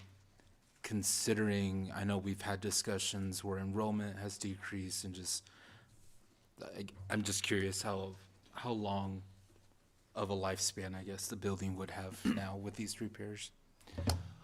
Well, certainly, I think, and Mr. Petch or Ms. Iola is here too, our principal at Gates, that could share around this as well. But my thought would be there would be no reason, I think, after this work is done, that we couldn't expect this building to have an additional 20 to 30 year lifespan. Does that align, Mr. Petch, with kind of where your thoughts would be?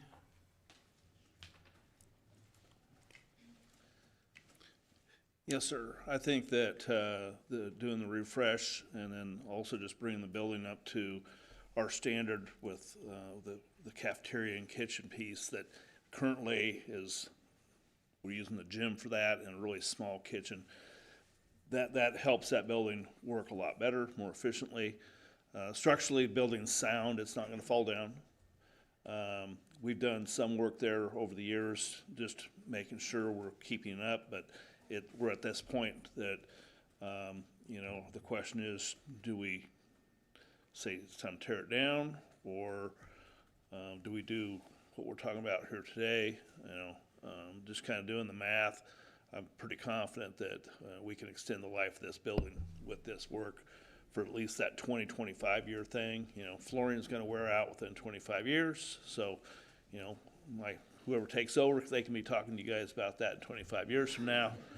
But the finishes and the systems we'll be putting in place there, I'm pretty confident is gonna give us that extended lifespan, and it'll make the building even work a little more efficiently. Plus, the big things, you know, improving the learning environment for the kids and the staff. Okay. Okay, thanks. Ms. Iola, you want to come talk about the population? I think that was the other part of Eric's question was, you know, what are we seeing? What are you thinking? I know we've had some discussion around this, so I know you've got some ideas. Yeah, when I began January of 2024 at Gates, our enrollment ended at 309. Our current enrollment is 243, and our expected enrollment for 26-27 is around 230. Our enrollment has been decreasing. We have been losing quite a bit of students to Grand Island Central Catholic, specifically at Gates Elementary, but we also have families who are special transferring into Star and Sully Park as they feel that their students would get a better education if they had an updated building. And that just comes specifically from the conversations that I've had with the families. So I am hopeful that if we were to get the refresher, then we would have our enrollment back up in that 300 area. Mm-hmm.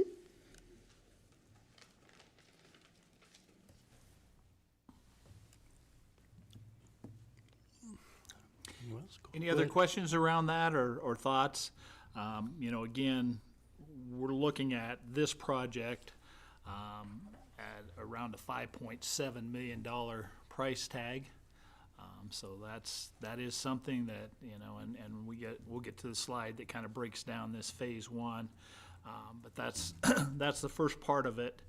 The second part of phase one is Westridge Middle School. Westridge, when it was built to be expanded. It was built for about a 600 population. Our other middle schools are closer to that 800 number, and Westridge is pushing beyond that 600 number now. So we are at a point where we're really needing additional middle school space. And so again, thinking about our most immediate needs and what could we actually manage through our building fund, this was another project that we talked about, and the cost on this obviously is quite a bit higher. Now we're talking about 12+ million to add the additional classroom spaces that will be a part of that project at Westridge. It also includes an expansion of the cafeteria. Obviously, if we build a cafeteria for 600 and we're going to have 800 students there, it's probably going to be not working very well, so we do need to expand that, and then also expanding the office space and a more secure vestibule is part of the project as well.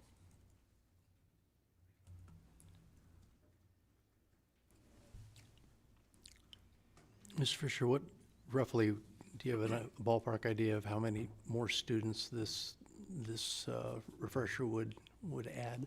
Yeah, this classroom addition would give the classroom space that is needed really for that 800 student number that we're expecting this to grow to over the course of time. There was another part of this project that was included, but we felt like we wouldn't necessarily be able to take on as part of something that we could do through the building fund, and that was adding a second gym and then also expanding the fine arts spaces. And so I think as the board reviewed the plans and the numbers and talked about how, you know, we could make things fit within the finances that we had. I think the feeling was that the classroom space was the most immediate need, and if we could address that, then that's the direction that we should go.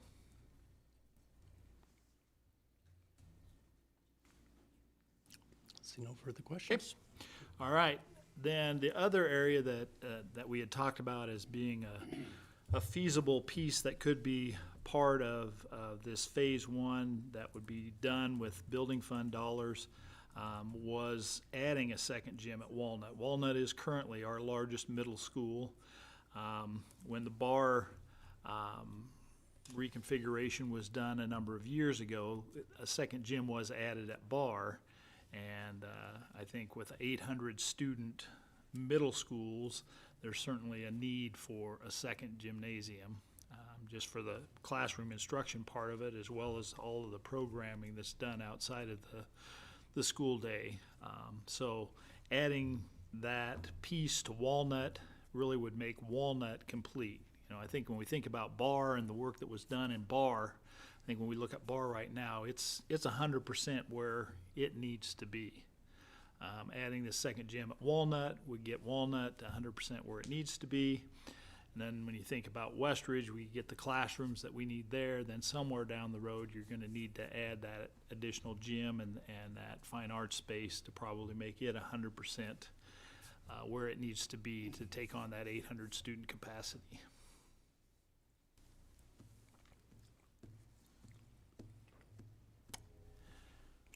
Okay. Keep going. All right. One of the other areas that we did talk about is, you know, at some point in time, there's probably going to be a need for some additional land to build on. You know, whether that's an elementary building, you know, a middle school building, a high school building. You know, I think being, you know, forward thinking, I think trying to you know, guesstimate where the growth of the city would be and where the needs for future facilities would be, I think it behooves the board to continue to think about where purchasing land would make sense. And so again, I think as we think about phase one, I don't know that we're going to say we're going to go buy land right now, but if the right opportunity came along, I think we would want to try and be positioned so that that land purchase could happen.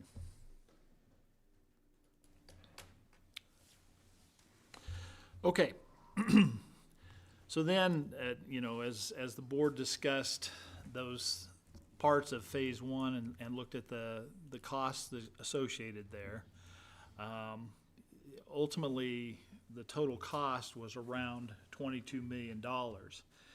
And in that phasing process, you know, looking at doing the Gates project first, then looking at doing the Westridge project maybe a couple years later, and then the Walnut project, you know, a little further down the road, felt like there would be the possibility of putting enough dollars into our building fund to make that happen. So $22 million plus worth of projects there. Can we make that work? That was a big part of the discussion that we made with the board.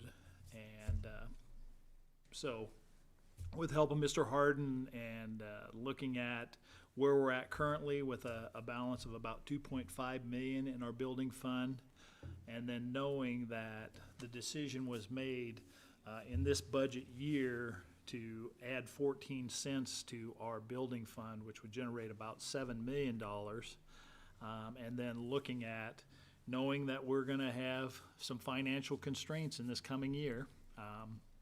We talked about the overpayment that we received from the Department of Education this last year and how that was going to impact us. I think one of the pieces that the board didn't have a week ago that we now have is that, you know, the preliminary state aid numbers said pretty much what we were expecting, that somewhere between 6 and 8 million. Well, it's closer to the 8 than the 6.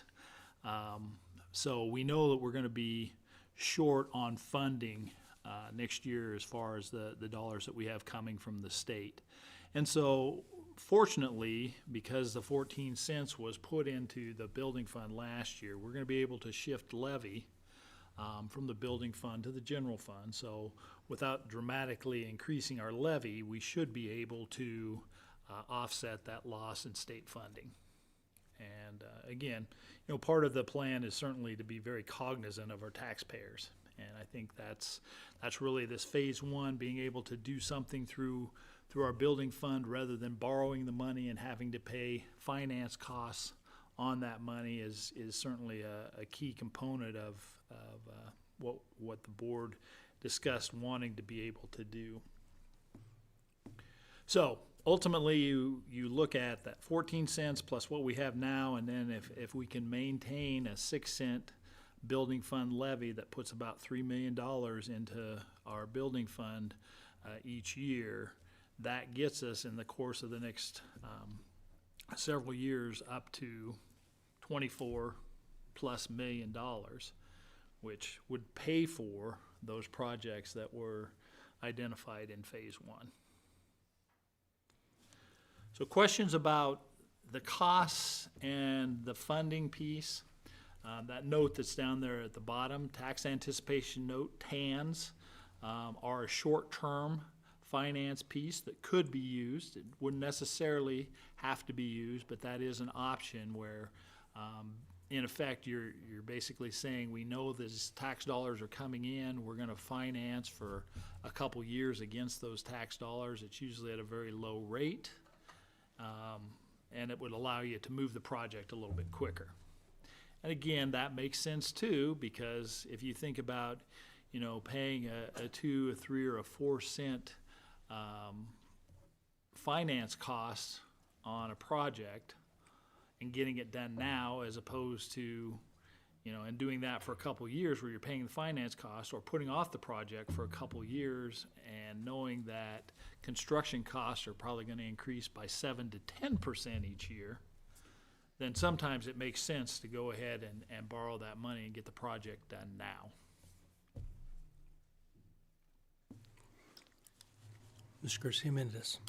I guess just to add to what you were just talking about, I think when we were meeting, as the board and Mr. Fisher, I think one of the things that we all really liked about this phase one is, we have the funds, or there's a way to use, those tax dollars right now, and those that we will be getting here in the near future, to just start already making those facility plans. I think that I think that's pretty responsible on our part.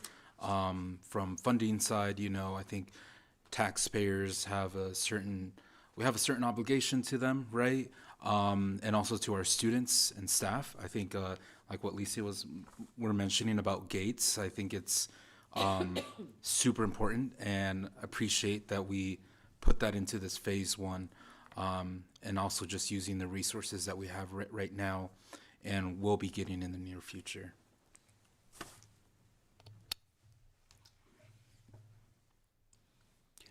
Okay.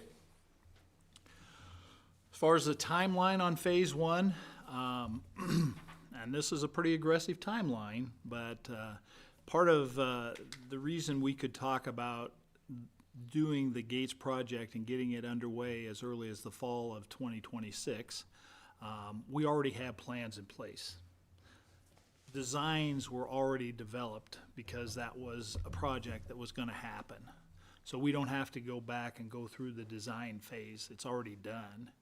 And so with that in mind, architects have indicated that they felt like it was feasible for us to start that project as early as the fall of 26, so this fall.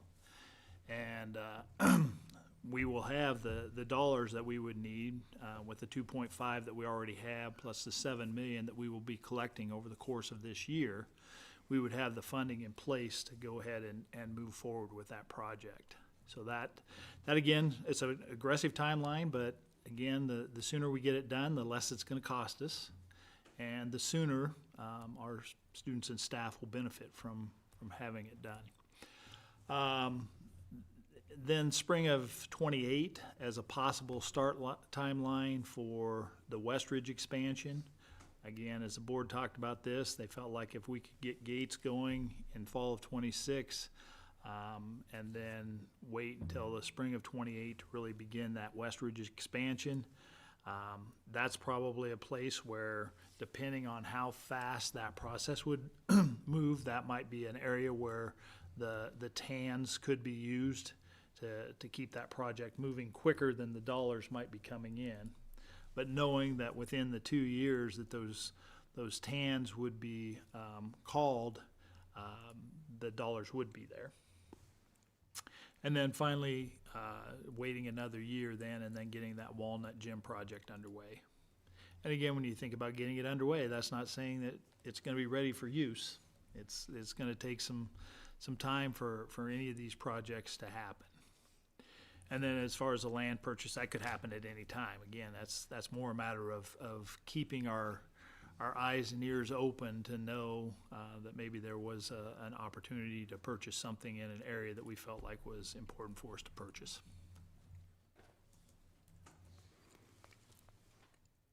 So that's phase one.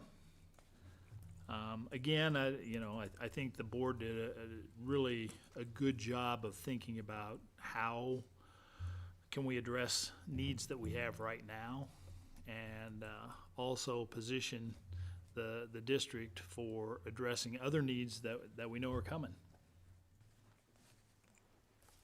So that takes us to phase two.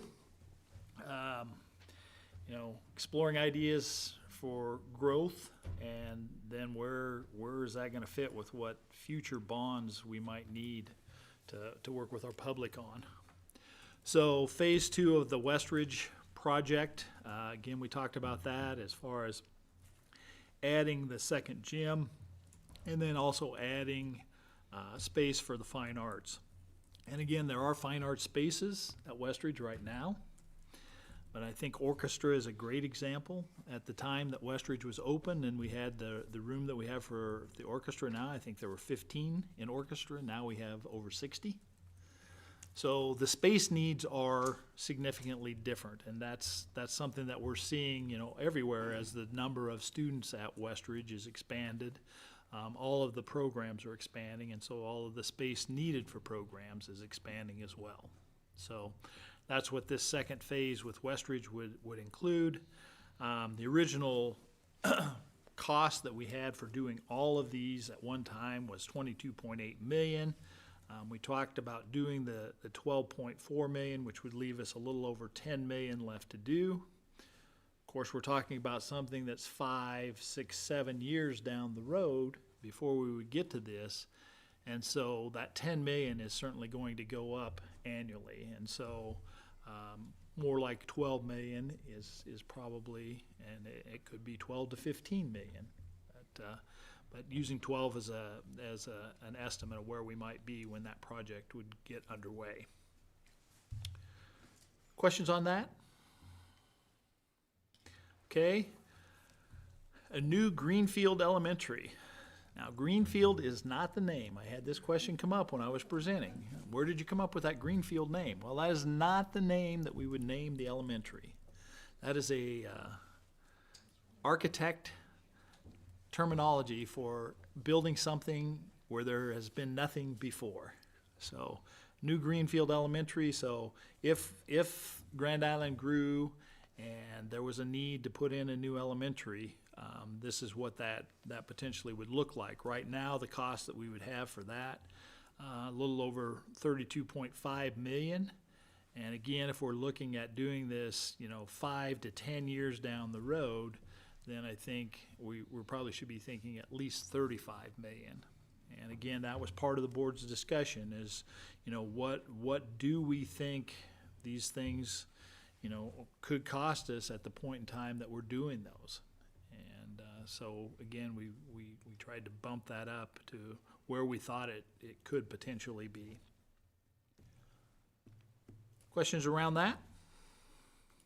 Okay. Grand Island Senior High, certainly the high school we've talked about a lot because that is probably the area that leaves the most question marks. And, it's also the most expensive piece to really address in a large scale. And so in thinking about that and thinking about the fact that the building that we have at Grand Island Senior High right now is something that, I think everyone believes will continue to be used for whatever foreseeable future we might want to think about, that site is going to be a site for Grand Island Senior High.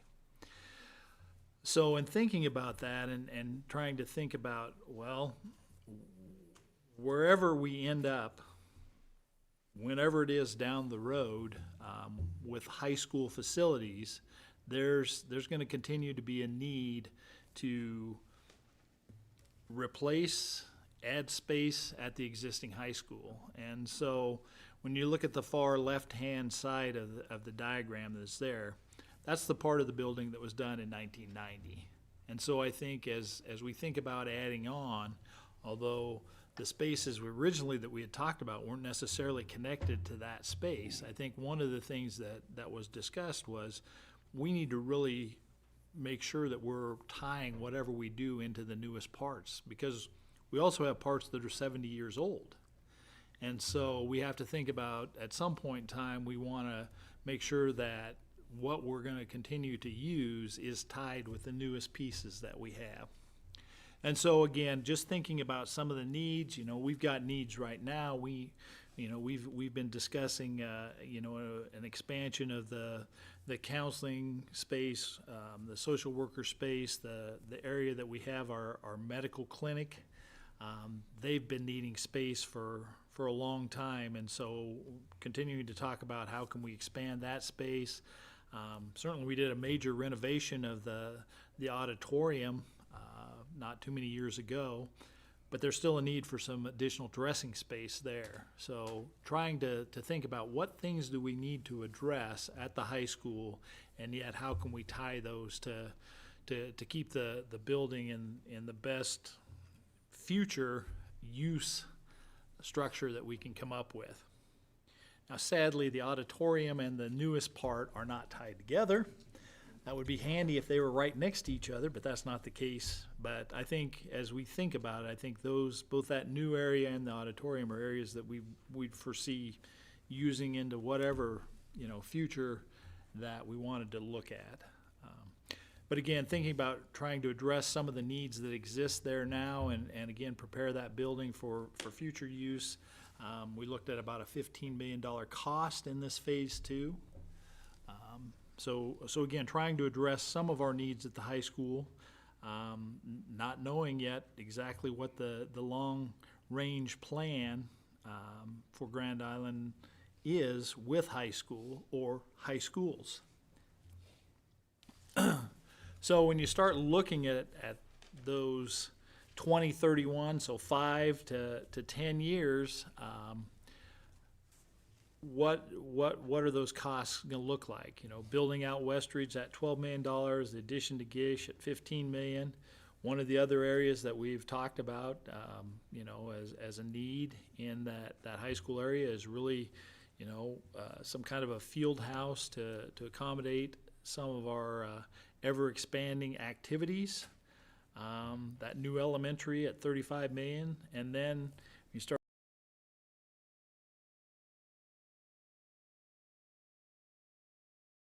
thinking about that next 10 years, and what are we going to need? We're going to have a number of other buildings that are going to need some renovations done. And so you start putting that all together, it's kind of a hefty price tag, about $90 million. And so again, it's part of the board's discussion really was around, well, how do we structure these needs with what we're currently doing? We're paying off a bond now.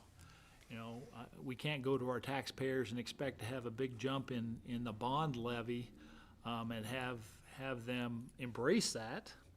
So where's the right place for us to go to the public and say, here are our needs, and how can we structure that so that we're going to not necessarily create a new burden on our taxpayers, but spread what we're doing out so that it makes sense from a taxing standpoint. So questions around that? That's phase 2. Ms. Albers. So the portion on Gish that has the clinic, the health clinic in it, the counseling service in it, I've been talking about trying to get that expanded. Where's Dan? Since I've been on the board, I think I've been hoping, praying to get that expanded because of the mental health needs of students. And with our collaboration with CHI, and they help fund some of the counselors, and we could have more opportunities to add more mental health providers up at Gish. I would like to see if there'd be a possibility to move that, to advance that, to do it sooner, because I think we've needed to do it for a decade, and the mental health needs of students they're still pretty severe. So I just wanted to get that out there. And again, I think that's an important point for, us to understand. The mental health point, yes. Also the point that this is a tentative plan. We're still working as a board to finalize this. And really the one thing I think as the board thinks about this that really probably is timely, that needs to get done, is if we are gonna have any chance of doing fall 2026 on Gates, a decision's gonna need to get made around that one. The rest of it, I think the board has been very active in seeking public input. And we recognize, I think the board did, that having a plan in front of the public is probably going to help the public generate some input. And so I think we're still in that phase. And so again, whether it's input that like Lisa just gave, as far as, she really would like to see that area of the high school become an earlier part of the plan.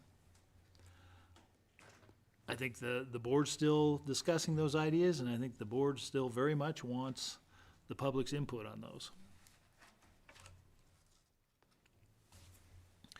Other thoughts around what we have in the tentative plan for phase 2? Catherine has something, I believe. Catherine.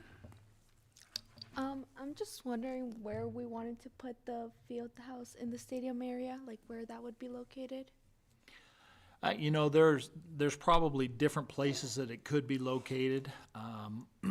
Again, I think we talk about it in the stadium area just simply because that's kind of a centerpiece of our activities. And, it could be over on one of the practice fields. That's probably, when you think about that space, is maybe the easiest to do would be to put it right in there. But by the same token, you could relocate some parking that, might be right on the south side of the high school and put it in that area as well. So there are probably different places where it could go. Thank you.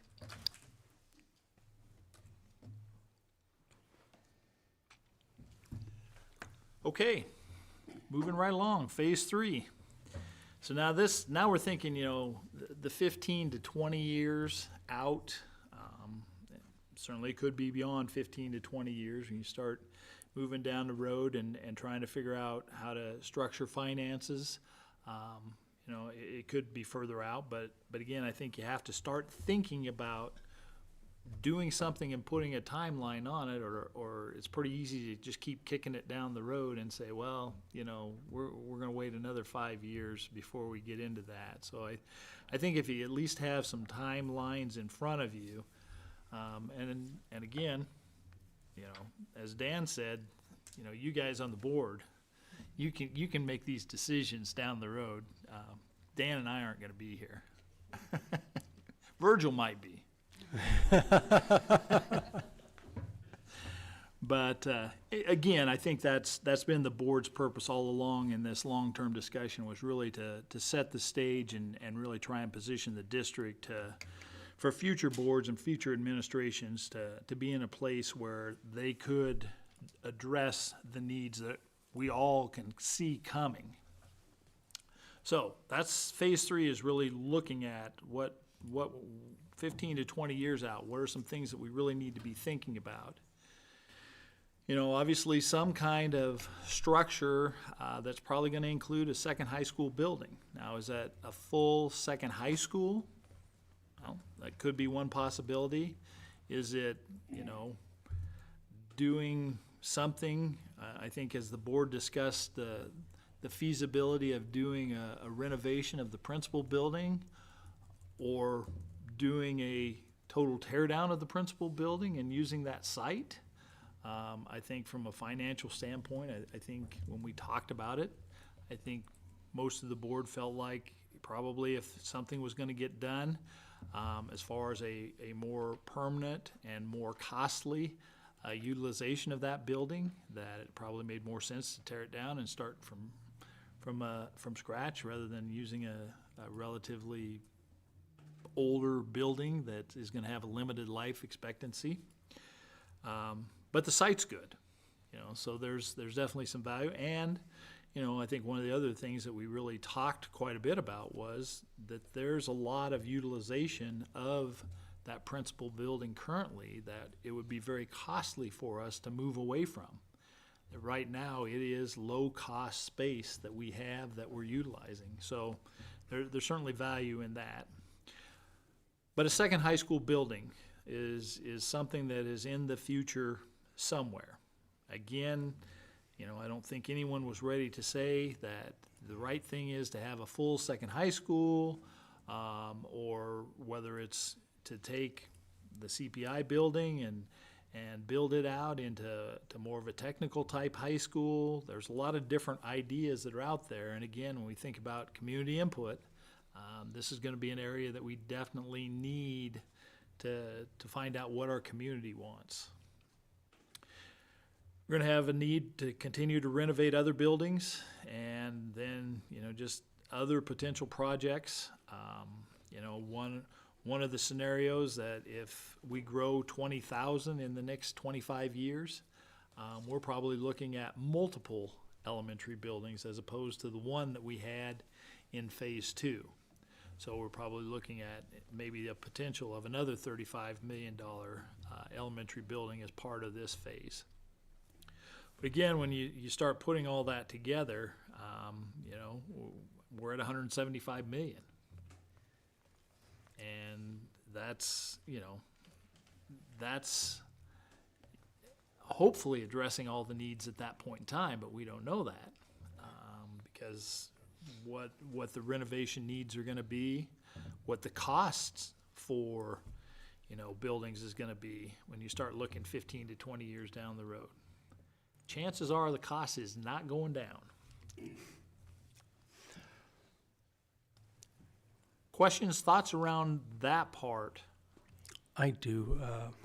I'd like to, when we were all sitting around talking about the different phases and particularly looking at phase 3 being 15 to 20 years out, with the cost of building going up and seeing what they've spent on high schools in Gretna and Elkhorn and different places, I really don't think 120 million is probably going to be enough. I would, just a guesstimate on my part, I think we're going to be closer to 140, 150 by the time we get to 20 years down the road.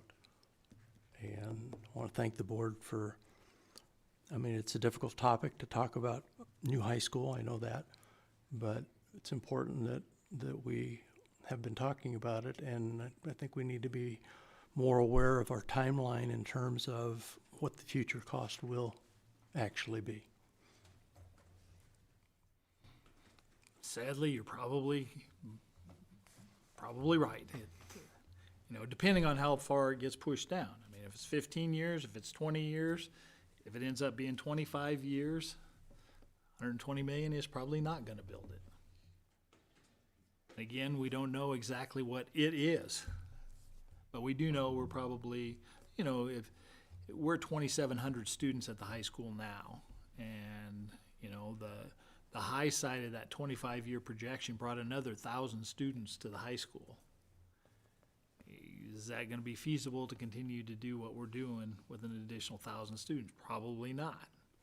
Now, on the low side, it's, around 400 students. Could we continue to do what we're doing with 400 students? Well, probably there's ways to make that work. But, again, just in the overall scheme of things, I think it's a very important conversation for the community to have.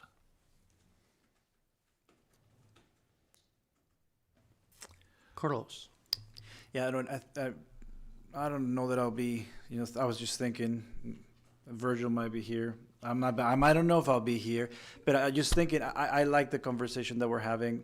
I think there's been a lot of, I know there's been a lot of work, because this is a conversation that some of us are going to have for the next 15, 20 years, either as board members or as family or as our kids come back from college, whatever that may be.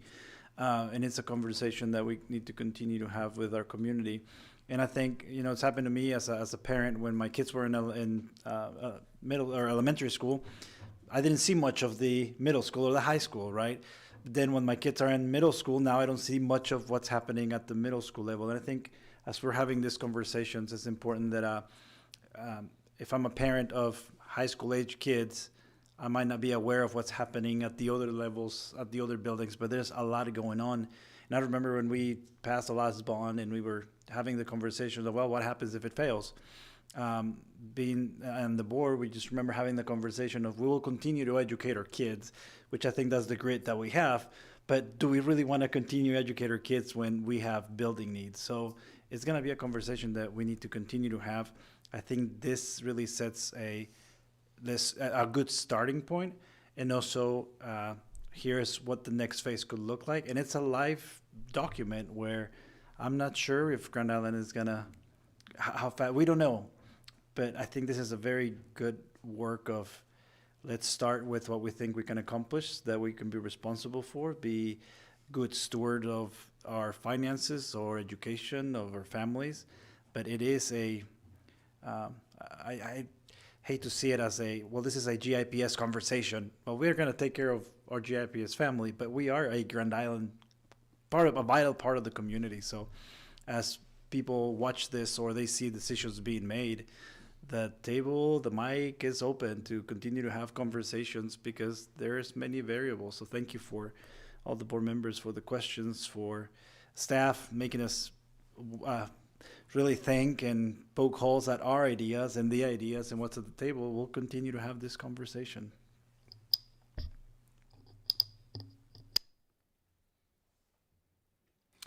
Yeah, and I think that I got to visit with the student group with Catherine's a part of, and the reality is we started talking about 15, 20 years down the road. It's not our kids, it's their kids. And when you start talking about 30 or 40 years down, it's talking about their grandkids. And so again, that's I think hard for people to wrap their heads around. But the other thing that I think it's really critical for, the board to recognize, and I think that's part of I think the process that we've gone through here, is that 50 years is a long time, but in terms of opportunities to do bonds and pass bonds, it's not very many opportunities. When you think about a 20 to 25 year bond, there's not a lot of chances. So there better be a pretty good plan in place that makes sure that you address the needs that exist, because you're not going to turn around and pass another bond right away.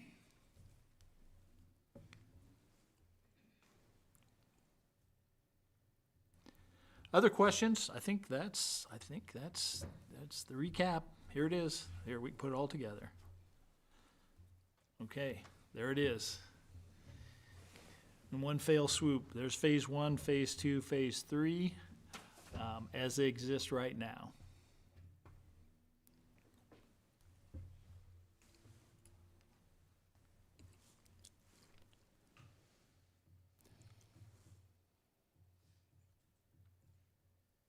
Questions, comments? Good thing is, it's not an action item tonight. Don't have to do anything with it tonight. Other than, this is one thing that I would ask the board to maybe spend a minute or two talking about is, do you want to consider the Gates project at the March meeting? Yes. Okay. We will bring the Gates project as an action item. Yeah, I mean, we won't have the specifics, but we'll ask the board to, consider moving ahead with that phase, and then obviously the real board action will take place when we start getting some costs and you get to approve spending money. And not to sound redundant, but I think it's just important that this conversation has been happening for months. So bringing it up for the next month is just really just a result of the work that's been happening. And kind of tacking on to Lisa's comment earlier about this is, you know, especially starting with the Gates project, which was going to happen a long time ago. I'm excited that we're thinking about starting right away. I mean, and as I talked earlier about the time cost of money, I think the faster we start, the less it's going to cost us in the end. So I'm excited about it.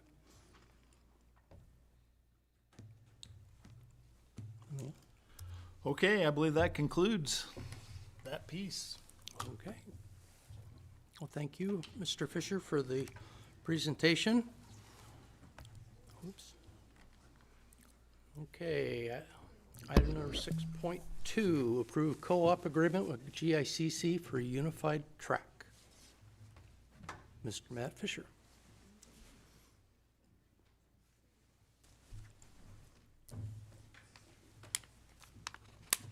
Didn't even need to bring my computer for this one. Okay, Mr. Ladwig wasn't able to be here tonight, but he asked that I go ahead and address this. For the Nebraska State Athletic Association, they require that the board formally act to approve co-ops, and we've been approached by GICC to be included in our co-op for unified track. So we're just looking for the board to act on that. They have a couple of students that you know, would like to be a part of our unified track team. I think it's a great opportunity for us to provide something for students in our community, and so I think it's a win for everybody. So that's all I have on that one.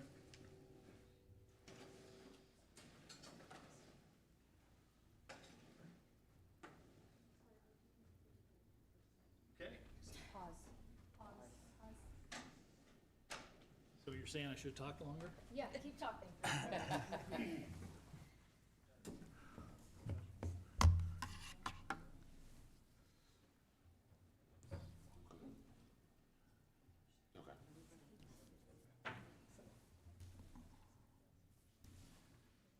do, that works. Can I just carry on then? Yeah.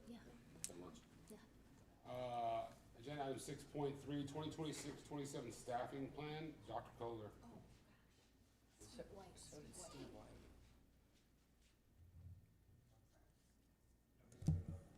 Said, can I carry on with the meeting? Okay. Go ahead, Dr. Kohler. Okay.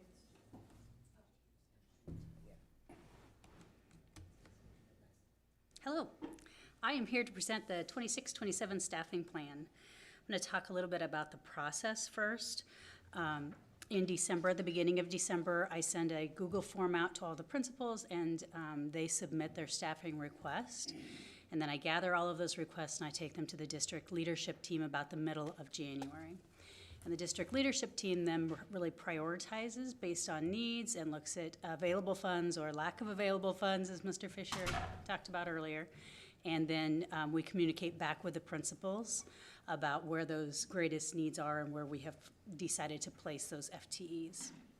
So I'm just going to walk through those requests that the district leadership team has decided to move forward with and is asking for permission to move forward with. The 2 FTEs at the top for the teachers, those are, HR requests them every year. Those are FTEs that if we would have class enrollment size grow, that we can easily add in without having to come back to the board for a request. If we do not have to use them, we do not. The computer science teacher at senior high, that is an NDE requirement for computer science, so that is an added FTE. For the intervention specialist, that is through the Supporting the Nebraska Crime Commission grant. And that is just for benefits only. The grant pays for the position. The grant is being cut back and they're asking us to pay for the benefits. And in the assistant principals, there are 2 FTEs, but at 3 schools. STAR is the addition. We added that based on need, the assistant principal position at STAR. Dodge and Howard already existed in Title I funds, and that's being reduced. So we're pulling that over to the non-federal general fund. So that would be 2 total FTE because they're part-time at Dodge and Howard. So the grand total is $459,500. Questions that I can answer for you?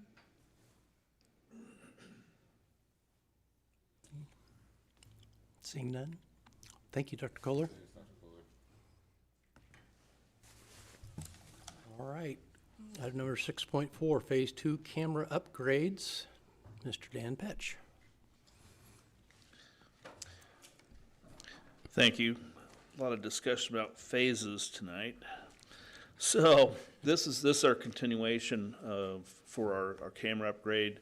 Last year we did a dozen buildings, basically, funded through QCPUF. And so this will be our second and final phase to do security camera upgrades throughout the district. So when we get done, and it won't get done until about this time next year, we'll be 100% club upgraded through with our systems. So we went out for proposal for that this last month. Had 3 vendors submit proposals. We're recommending the low bid, which is CEI Security and Sound. For the camera cost is $1,561,266. There was an alternate in there to try to reduce that a little bit by the paying.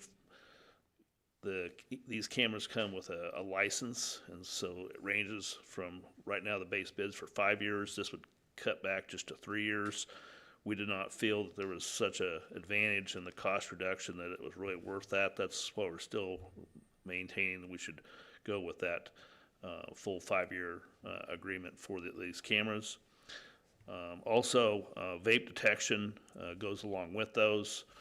And it's separate just because of how it's structured with our funding and how we pay for these. And so that additional cost onto that initial one was $116,033. Again, we did the same thing with the licensing with that. Did not see that much reduction, so did not feel that that was in our best interest. So recommending CEI to do this phase 2 camera project for us. I would comment that we did have pretty good competition between Kidwell, who did our project for us last year. There was just a $30,000 difference between each of those bids for each of those pieces of the cameras and the vapes. So any questions I can answer for you guys? Seeing none. Thank you, Mr. Petch. Thank you. Item number 6.5.1, under policy, the annual census. Mr. Matt Fisher. All right, that's what we've been waiting for. The good stuff.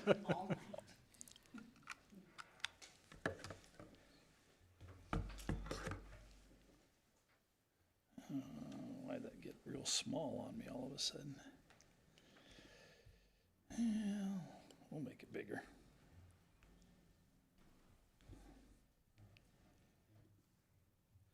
Okay, so annual census, a couple of changes here. There in that first line, it talks about a permanent continuing census. Well, the reality is it's a continuing census. It's not permanent. It changes all the time. And then that second part that's crossed out there, a list of the names of district taxpayers and all children from birth through 20 years shall be maintained in the superintendent's office. We do not maintain a list of all the taxpayers in our office, and so the reality is we felt like changing that wording more represented where we're at, and so the proposed language is such census information shall conform to data being required to complete reports required by the Nebraska Department of Education. basically, we maintain what the Department of Education tells us we need to maintain. Questions around that? Okay. On to suspension and debarment. The reality is, what that means is that if you don't follow certain guidelines that the federal government sets up, then you're not eligible to receive grant funds that we might have, and so we wouldn't be able to use you as a vendor if you're in that suspension or debarment.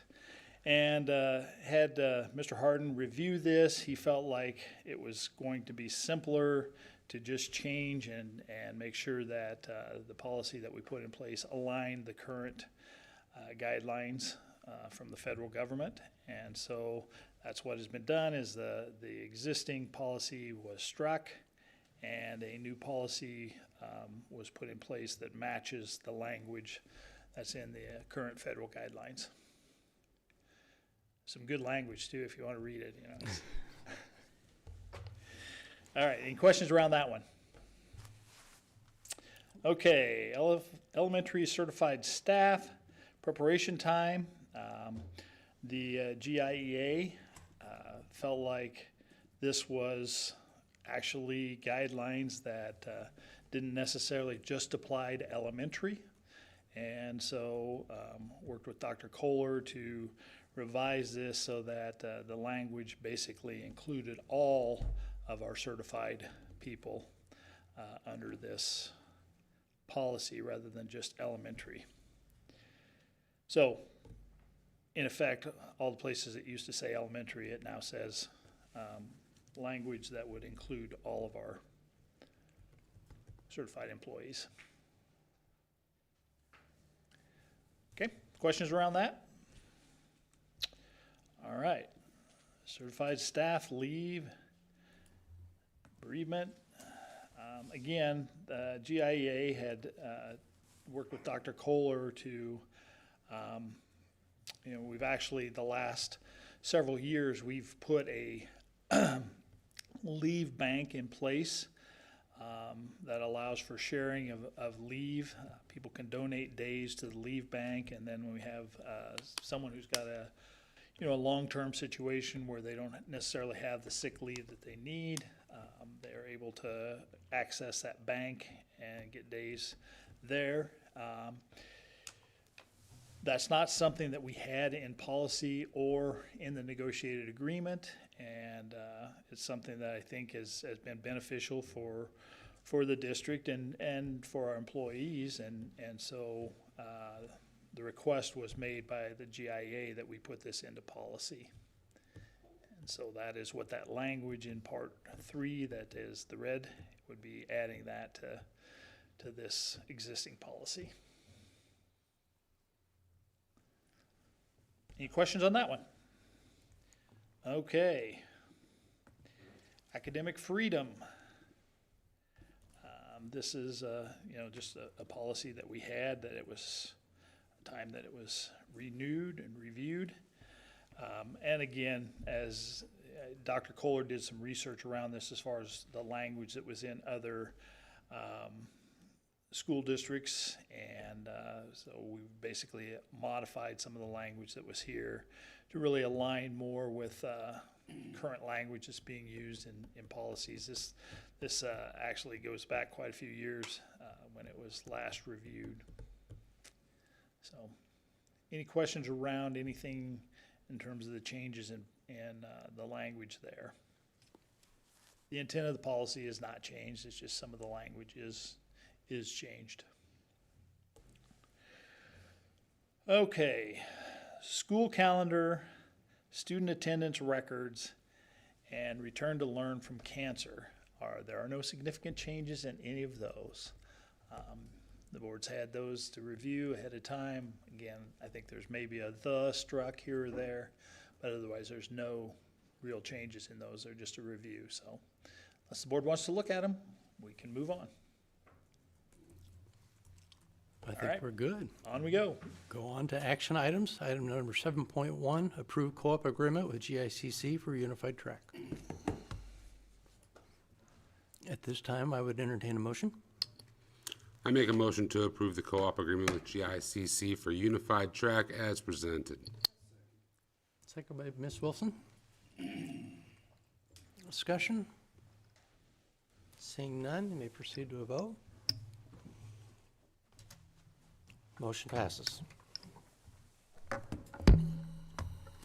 Item number 7.2, the 2026-27 staffing plan from Dr. Kohler. At this time, do we have any questions for Dr. Kohler? Okay, at this time, I would entertain a motion. I make a motion to adopt the 26-27 staffing plan as presented. Second by Ms. Albers. Discussion? Seeing none, may proceed to a vote. Motion passes.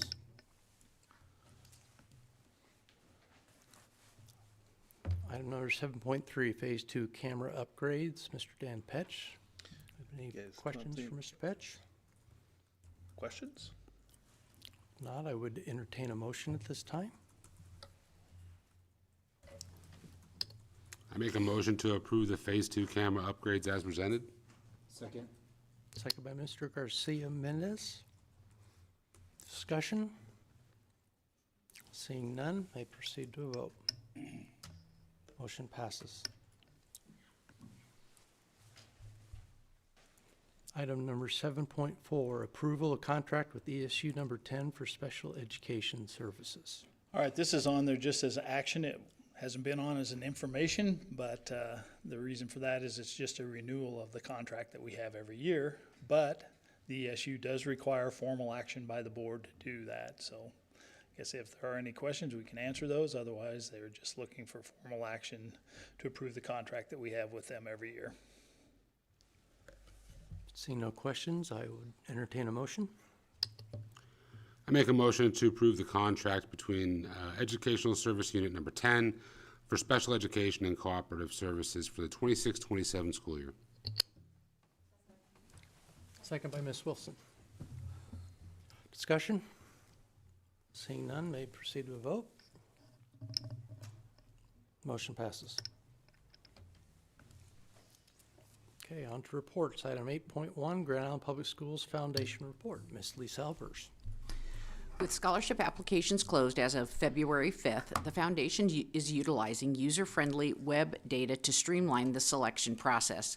The foundation is currently recruiting a team of 100 volunteers to conduct blind reviews using student ID numbers to ensure impartiality.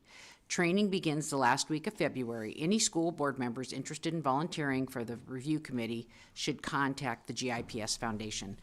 How many people on the board have done that before? Awesome. Anybody doing it this year?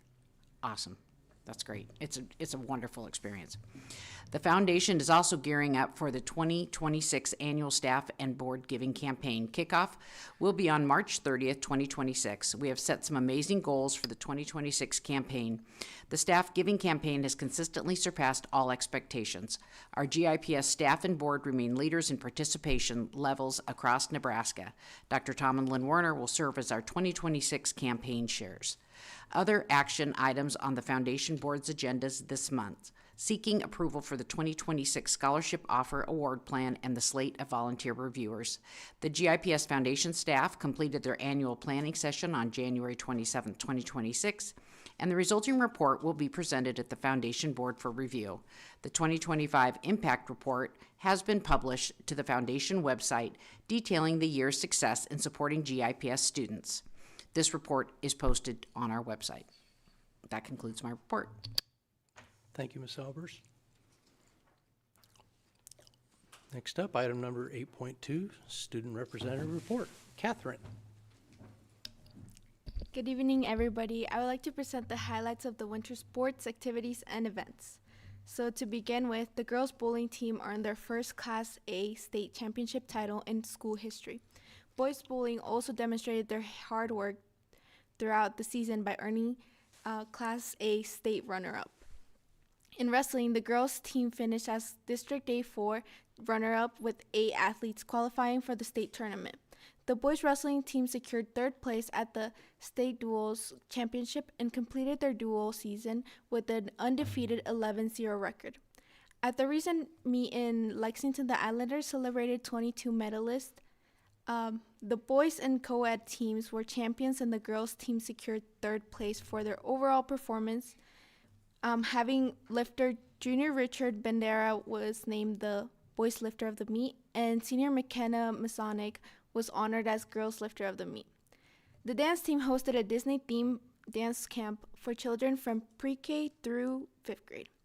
The speech team was successfully hosted the Central Nebraska Forensic League at GIPS, welcoming 23 teams and over 400 participants. The team also achieved a remarkable victory in their meet against Aurora, bringing home most medals with 9 medalists. Educators Rising members are preparing to compete at the state conference for the first time on February 23rd and 24th, showcasing their dedication to the field of education. Islander Robotics achieved tournament win at O'Neill and received sportsmanship award at the Male and Mount Robotics Tournament, recognized for their strong community spirit, integrity, and hospitality. The Gish Advanced Choir filled the high school with beautiful Valentine's Day songs, spreading joy throughout the halls. Varsity Show Choir Ultimate Image earned the runner-up title at the Northwest Gold Rush. Class officers, in collaboration with Hooligans, organized Tuesday's pep rally, fostering Islander spirit during parent-teacher conferences.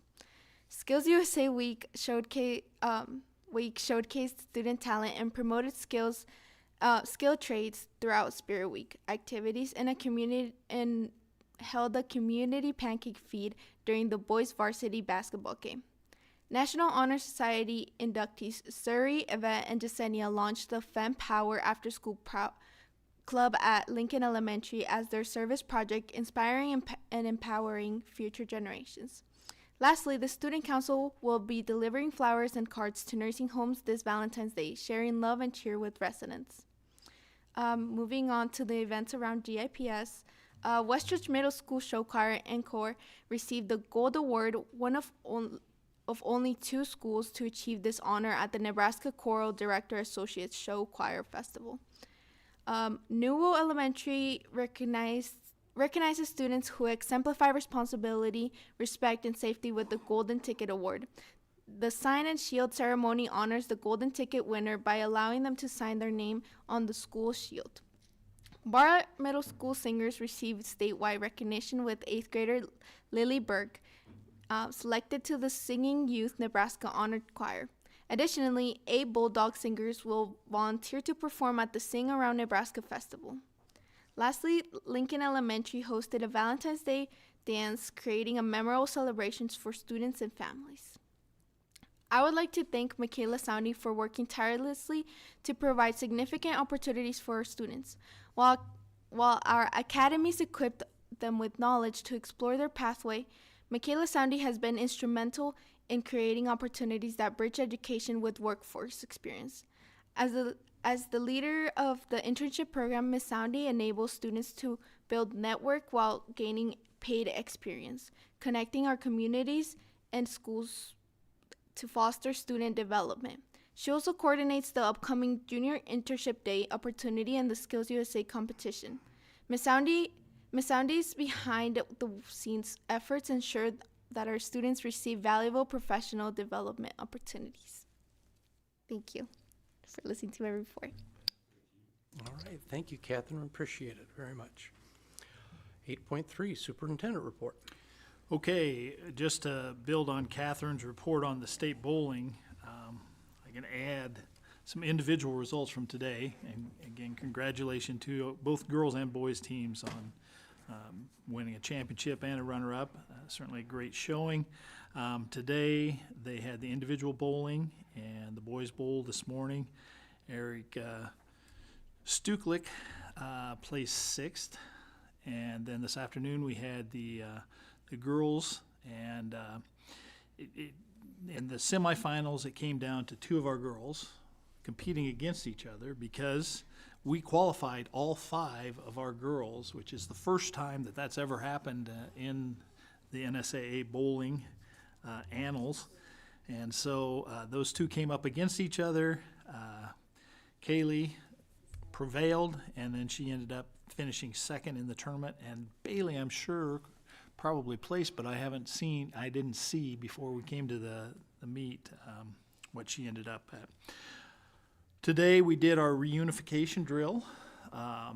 We had a situation that we provided that there was basically a shooter incident at Seedling Mile, that the police intervened, took care of things, but we felt like we needed to move to a different site for reunification of students with parents. So that was the scenario that we were working off of today. We had a bus transport students being all of our principals. And then we had a number of volunteer parents that came to be reunified. We had staff, a lot of the staff members from the Neal building here served in roles in that reunification process because, again, not knowing what the situation would be, obviously we want, the school that's involved, their teachers to be with their students still, and other schools are still going to be in session, so it felt like it made sense to use the Neal staff in a lot of the roles in terms of the reunification as far as checking in parents and then, working to go get the student and bring that student out to the parents and parking cars, all the different things that are a part of this. So pretty elaborate drill. Overall, we had the fire department, the police, the emergency management services were all involved with us today, and the idea was to go through the drill and figure out what worked and what didn't work. And I'm pleased to report that all of our principals were claimed by their parents except for one. And actually, that parent did come late, and said, "Well, I got my wires crossed. I didn't realize that was my kid." I think they just didn't want to claim him, but. So anyhow, we also had a number of other schools and some other cities that came to watch and learn from this, because this is one of those things that not many people have done. And so I think overall it was, I think, a great learning experience for our people in all the different roles. So that was good. Next week on Wednesday, the GNSA has a senator luncheon in conjunction with their regular meeting that they hold throughout the legislative session. And so if any of you are interested in having lunch with the senators, let Mr. Harder and myself know, and we'll get you signed up to be a part of that. It is a noon luncheon, I think. I think we have a meeting at 9:30, and then we will move from the Council of School Administrators building over about a block or so, and then there's the Scottish Rites building that's in Lincoln. And so about 11:30 we're planning to be there, and then the senators will start coming in around that. So if you're interested in going, you're certainly welcome to come. There are board members that attend the GNSA meetings, so you could come attend the meeting and then go meet with the senators. You could come later and just have dinner with the senators. Whatever works, but we probably do need to give them a head count so that they know what to expect for lunch. Anything you need to add to that, Virgil? Okay.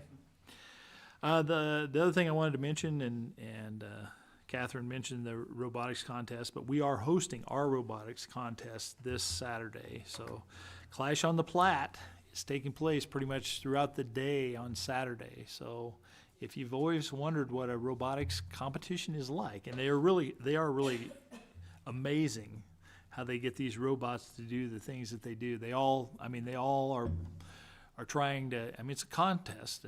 They're trying to do the same things, but it's pretty amazing what kids do. And then they got breakdowns, and they've got pit crews working on robots, and it's pretty neat if you get a chance to swing by the gym and see what they're doing with that. It's plenty late enough, we'll call it good. Wonderful, thank you. Notification of upcoming board meetings. The regular Board of Education meeting will be held Monday, March 16th, 2026 at 5:30 PM. Once again, that is Monday, March 16th at 5:30 PM. Thank you, everyone, for your time tonight. I know it was a long meeting. Have a good evening. We are adjourned, 9:02. Okay. I hold back here. You called her? Yep. I'll call the others. I'll call them now. Okay.